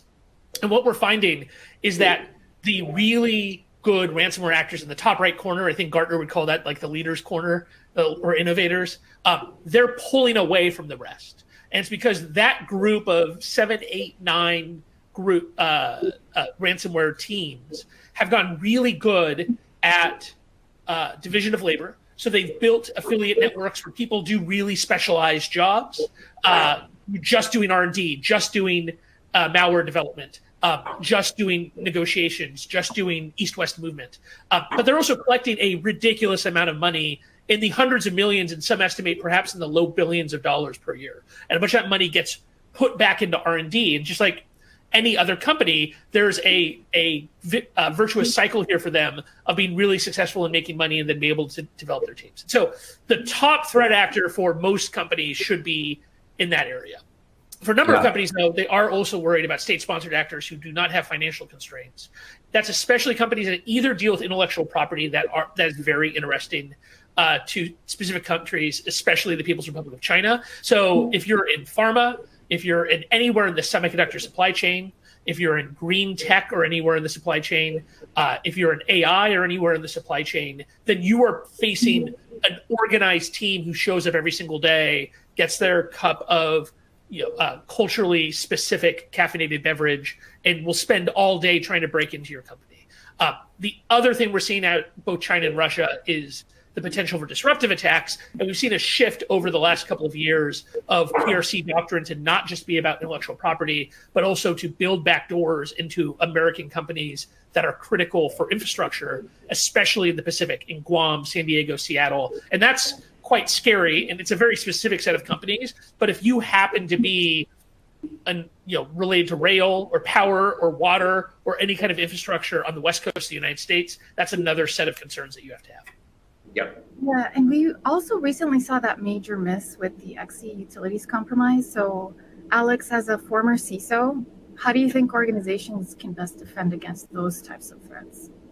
Okay, so the XE compromise, if you guys haven't read up on it, this is the most fascinating thing to happen in our field in at least the last 5 years, right? It's the most interesting thing, I think, since the SolarWinds breach, perhaps, of indicating what a high-end attacker can do. So just a quick recap for those who have been following it. There's a library, a compression library that's pretty widely used called XZ that's used in a variety of open source projects. And effectively somebody created a bunch of fake personas, spent almost 2 years inserting themselves into open source projects, created different personas to say, I think this person's great. I think you should take their plugin. So you have the core persona, and then you have a bunch of fake personas that are trying to manipulate the maintainers of this project. Eventually, they got the maintainership of this important library swung over from a volunteer to this fake persona. And then the fake persona put in a bunch of very advanced, highly obfuscated backdoors that could possibly be used in a variety of situations, but looks to be specifically targeted at OpenSSH. So OpenSSH is one of the most audited, most carefully maintained open source packages, as it should be. Effectively, almost every Linux device in the world and a ton of Mac OS devices and other kinds of Unixes run OpenSSH. And so people really pay attention to it. But what people weren't paying attention to is all the libraries it pulls in. And so they were able to get this backdoor to go upstream for some weird reasons. Like the timing was constrained by another change that was being made elsewhere in the source, in the code base. And so they kind of rushed it out. And in rushing it out, they caused a performance regression that was noticed by an incredibly observant maintainer of the Postgres database, a totally different product, who then sound the alarm. And what we've seen for the last week is a concerted effort by a large number of people to reverse engineer all this. Okay, this is terrifying. We got super, super lucky, like as a world, that this one developer was really bored and looking at his Valgrind output and was willing to go look into why he had this performance regression. Nobody else caught it. This had been in the library for a while. It had not made it really into production operating systems, but it made it into pre-release operating systems. And if it had not been caught, there are tens, probably hundreds of millions of Linux devices when you think about all the virtual machines, all the cloud providers, all the hyperscalers, and then every embedded Linux system. Eventually, this would have been a master key that allows you to get anything. So who was it? Well, a couple of hints here. One, this was somebody who does not have to make money in the short term. This was a long, long play. And we have seen supply chain attacks against open source from people who are stealing Bitcoin, but none of those have been anywhere as long and professionally managed as this one. So I think it is likely a state actor. The time zones hint towards Asia. And so immediately we turn to the People's Republic of China as a potential source of this.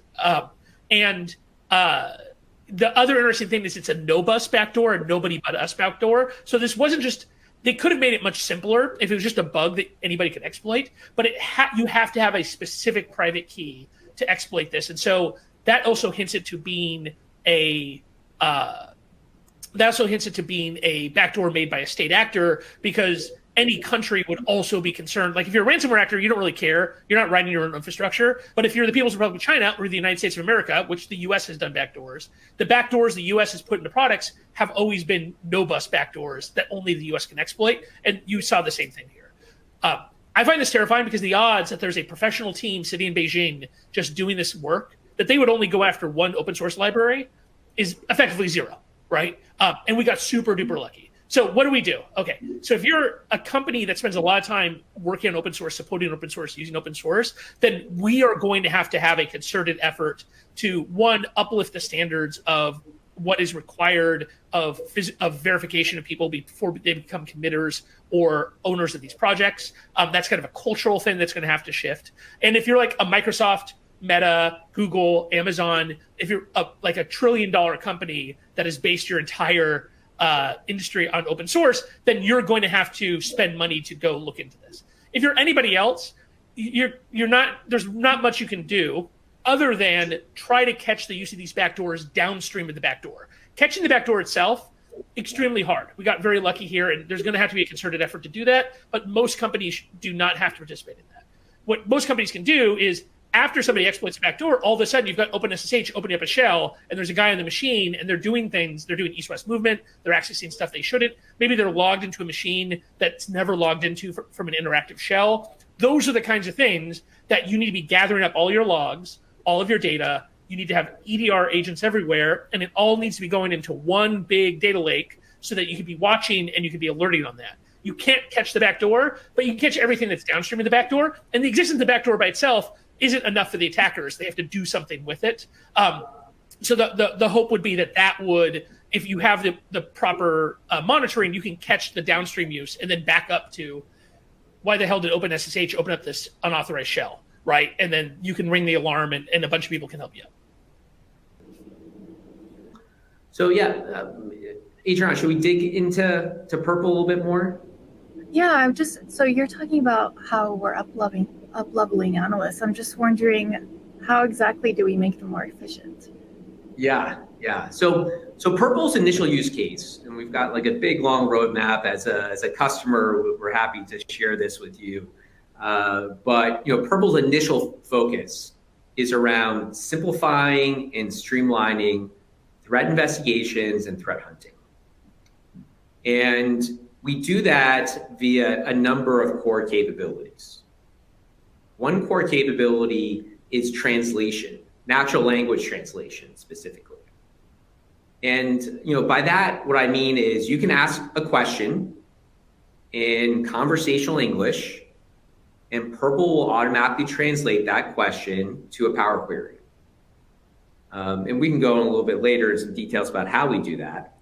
But we also support summarization. And so we summarize the results of a query. So if you get back like 100 log lines from a query, we'll distill that down to a nice 3-paragraph summary.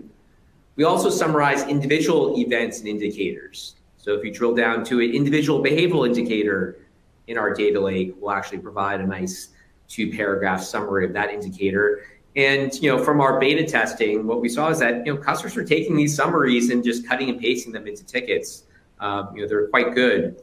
And then the third piece, the third major pillar of our Purple AI initial sets of capabilities is around next best suggestions. Is it actually suggests the next best query based on all of the context of the previous questions you've asked, the results from those previous questions, and will dynamically generate, okay, based on what I've returned to you so far, here's the next best query. So it really guides an analyst through that investigation or hunting process through natural language translation, summarization, and next best suggestions.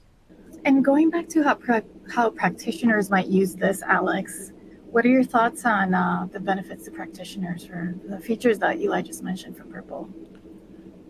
Yeah, so like I was talking about before, the truth is any modern company of reasonable size and reasonable threat model, which is becoming almost everybody because of the growth of the commercial actors, you can't plan to prevent intrusion, right? Like saying we're going to keep the bad guys completely out of our network, it's just not practical, right? You've got too many people that can make mistakes. You've got too many systems to manage. You're going to have too much shadow IT. An attacker will always be able to get a foothold in your network. What's going to change with systems like Purple AI is that if you do your job right, you've got EDR everywhere, and you have all your logs coming in. You've got everything coming into your data lake. The benefit is going to be it is much easier for a fixed set of SOC analysts, which for everybody, I've yet to meet a CISO who's like, man, I've got way too much headcount, right? Like even if you have support from your company, if you've got money, you've got the authorized headcount, the odds that you're able to hire people who are as good as you want are quite low. And so the ability to utilize the fixed number of SOC analysts and responders and investigators across your entire network and to make them really efficient in clearing out cases is going to be the key innovation here and the key benefit to CISOs. And so it helps balance out the fact that the fire hose of a modern organization that is paying for Sentinel-1 for their EDR, is getting all their logs, is pulling everything off their Palo Altos, that if you're doing that all correctly, you're getting this fire hose that you now have the ability. I'm actually super excited to see the demo now that Shane's going to show us and give us a live demonstration of Purple so you can see these in action and see how it can actually make your SOC teams faster. All right, fantastic. Thank you, everyone, for your attention. Let's go ahead and dive in. So first, what I'm going to show you is just the general console for Purple AI. A couple of things around the logistics of it. You access it through our data lake. It's essentially an overlay on the data lake to allow you to interact with that data that's funneling in, whether it's your endpoint telemetry or in our future support for any other data coming in, and having Purple AI be able to recognize all of that normalized data that we are ingesting. So we start here with the Purple AI landing page. What you're going to see off to the left is you're going to see all of the notebooks that we were talking about, the ability to share those notebooks with other people on your team. what's nice about the notebook is it is essentially a recording of your interaction with the AI. And that's really important. When you come back, if you want to pull up a session that you already went through, you've got all the data and the analysis that was run. You can then share that notebook. You can rename that notebook. But I'm going to go back to the new notebook. Secondarily, we also want to provide you some guidance on the types of things that you can ask for. So, for instance, if you're going to go look for particular TTPs, well, we've got some examples of that just to give folks an example structure of how you might build your query. But also remember that this is all natural language, right? We're not building anything here that's terribly complicated. Get event counts for Linux machines grouped by the hour of the day, right? These are all natural language queries that we would make, the types of things that security analysts in general should know, even if they're not familiar with the specific technology underlying Sentinel-1. And so this is what we're talking about when we talk about enable the analyst to work faster and easier, to be that force multiplier, that they don't have to stumble around. So one of the things that I'm going to do, I'm just going to start with a simple query here. Show me the machines with the most failed logins. So, here I'm looking for either brute force attempts or password spraying or thing like that. I want to identify those machines that have been targeted the most. And so I get my report back here and I can easily see the summary. But what we also see is the translation from this natural language into our query language and taking advantage of some of the statistical capabilities that are built into that query language, including a simple thing here, limit 1,000, right? We recognize many of our customers are pulling in terabytes of data per day. And so, it could be from a single, from a single environment. So we recognize there's a large volume of data that we can go through. So one of the things that we built into the Purple AI is an assumption of, well, let's just look at the first 1,000 results. Now, anyone that's done any kind of data science or data analytics understands that this might or might not be a significant sample size, but it at least gives you a sense of what that data looks like so that you can validate, oh yeah, this is what I'm expecting to see. And most importantly, we have sorted it by the most failed logins. So in general, I would assume that the answers that we're going to want to see are really even in the top 5. And we could have worded it that way. Show me the top 5 endpoints with the most failed logins. If we scroll down here, we can see that we can do some data visualizations that help us more easily see what that data looks like. We also have a summary of the results of the query. So this is really to help ground the analysts and understand where they are in their analysis based on this data. And we also have a feedback system, thumbs up, thumbs down, all really important. So if I click on thumbs up, it says, yeah, this is great. What did you like? This gives me the opportunity to provide feedback. And we actually use this to help train the models that go into this architecture. So being able to say, yeah, the follow-up question was good or anything like that, that feedback gets utilized. And so this is really important in any kind of working with a complex AI model or AI solution. You need that ability to generate that feedback and understand whether or not your training results or the results in production are valid or not. So the human acts as that backstop and will help improve over time. We also provide some follow-up questions around building off of what we're seeing. This is a conversation between you and the Purple AI. And so inside the context of the notebook, the AI is aware of the past queries that you've run and what the results have been. So we're going to continue to build on this now that we've got a sense of where our top machines are. What countries are the failed logins coming from, right? And this maybe help narrow down the large volume. I think we had 85,000 failed attempts on one of those. So we'll get a little bit more information here. We're doing you can see here that it automatically does a GUIP query. I switched over to the bar chart, and very quickly we can see, all right, Finland, Lithuania, Germany should be generally non-threat actor-based countries. And of course, we get to Russia, which certainly would be of some concern. We get, again, our query summary as well as our follow-up questions. So this gives me a little bit more confidence about what I'm seeing. I've got a high volume of events. I've got a significant volume of events coming from Russia. So let's continue to build on this. And now we're going to search for the accounts that are failing. So see if this can give us any information about the nature of these attacks. If it were a brute force set of attacks, I would expect to see a lot of named user accounts. Instead, I see lots of permutations of administrator or user or owner. And so right away, you know, my cyber spidey sense is tingling. I'm thinking, all right, this looks like a password spray attempt. You know, they're trying to cover all the bases of how we might have renamed the admin account, but still kept the admin in the name so that we can easily identify it. We can see that administrator, admin, and user are definitely the top hits. So this has absolutely gotten me concerned. I want to see a little bit more. So let's go ahead and we're seeing the counts that are failing. So let's go ahead and do, oops. Let's take a look at the specific events where these failed. So now we're going to dig a little bit deeper, get into more of the actual Windows logs, see what those systems were doing.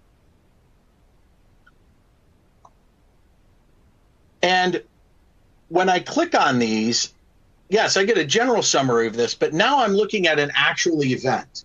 And inside the context, those of you that are not familiar with Sentinel-1, Sentinel-1 ties every event to what we call a storyline.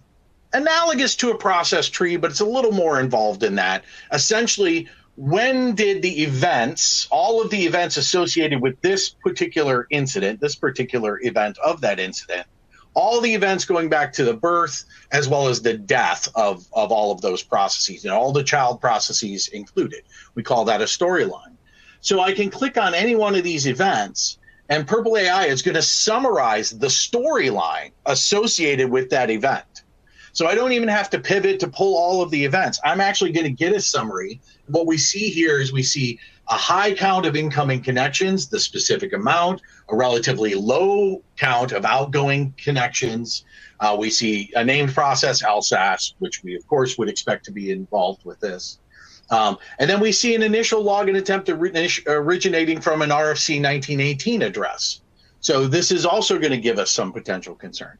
At this point, I'm pretty confident that we've got password spraying within the environment. We generally know the sources, you know, based on event data like this. I could pull further data to say, all right, well, where are some of these password spraying attempts sourcing from, right? We could continue to build on this. But at this point, I think I need to notify my team. So I'm going to go ahead and request that Purple AI create that email summary. Now, it's important to track along this. We're talking, you know, maybe 4 minutes have transpired as I've interacted and explained my interaction. If I were working as an analyst, this would take even less amount of time. But also, I am simplifying the amount of work that I have to do as an analyst to arrive at that decision point, and more importantly, be able to then communicate that back out to the rest of my team. So here's a suggested subject line. Here are some key points of evidence to support that, right? We've got specific event IDs, things like that, that I can include to say, yeah, this is what's going on, and then we can move on. And we arrived at all that. We see the last here at 13:45. If I go right back up to where I started my first one, even with explanations, that's at 13:38. So we're talking about 7 minutes with this conversation occurring, right?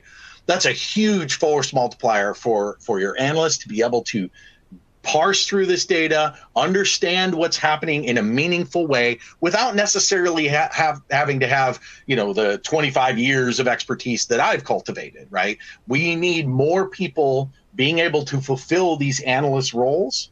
And they need to be able to do so with, unfortunately, limited experience. And so Purple AI can help back them up. They understand procedurally what they want to do. They may even understand conceptually what they want to do, but they may not be familiar with our query language, how data is structured, and so forth. So this gives them that leg up so that those new hires can hit the ground running. Thank you for your attention. I hope this helps you understand how Purple AI is really going to potentially change the operational workflow in your SOCs and help your team do more.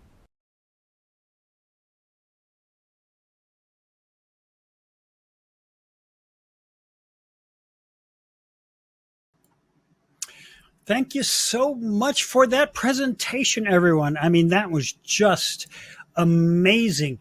And it is time for our final poll question of the day. Folks, please let us know what additional resources you'd like to see from SentinelOne. And we are out of time for Q&A, but the SentinelOne team will do their best to respond to all questions that came in, and there were a bunch of them. I'd also like to remind everyone about the handouts while you continue to fill out the poll question. We have a link from SentinelOne for more information about Purple AI, which they discussed at length in their presentation.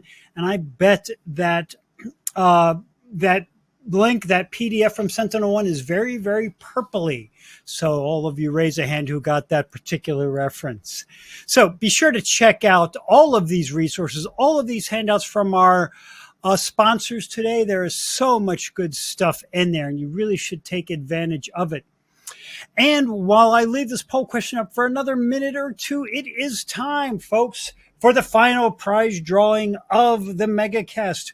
We are giving away one more $300 Amazon gift card. That makes 7 for the day, and our last iPad Pro of the event. So here we go. Drum roll in your head if you want, or on the table, I guess. You could do it like that.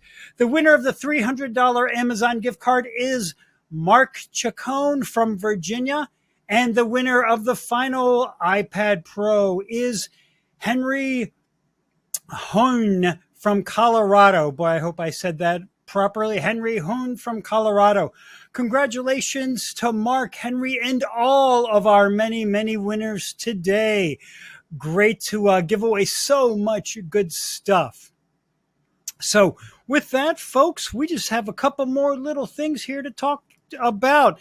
And one of them is about getting one of these events done for you. If you enjoyed today's event, and I sure hope you did, you should know that we can do this kind of thing for your product or service too. Or if you'd like a custom event, we can create one just for you. So we'd love to help to hear from you.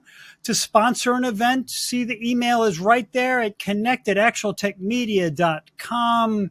Hit us up and we will get right back with you to let us know if we can create something that will absolutely help you out and get the word out there about the great things you are doing. And this was such a fun security event for me.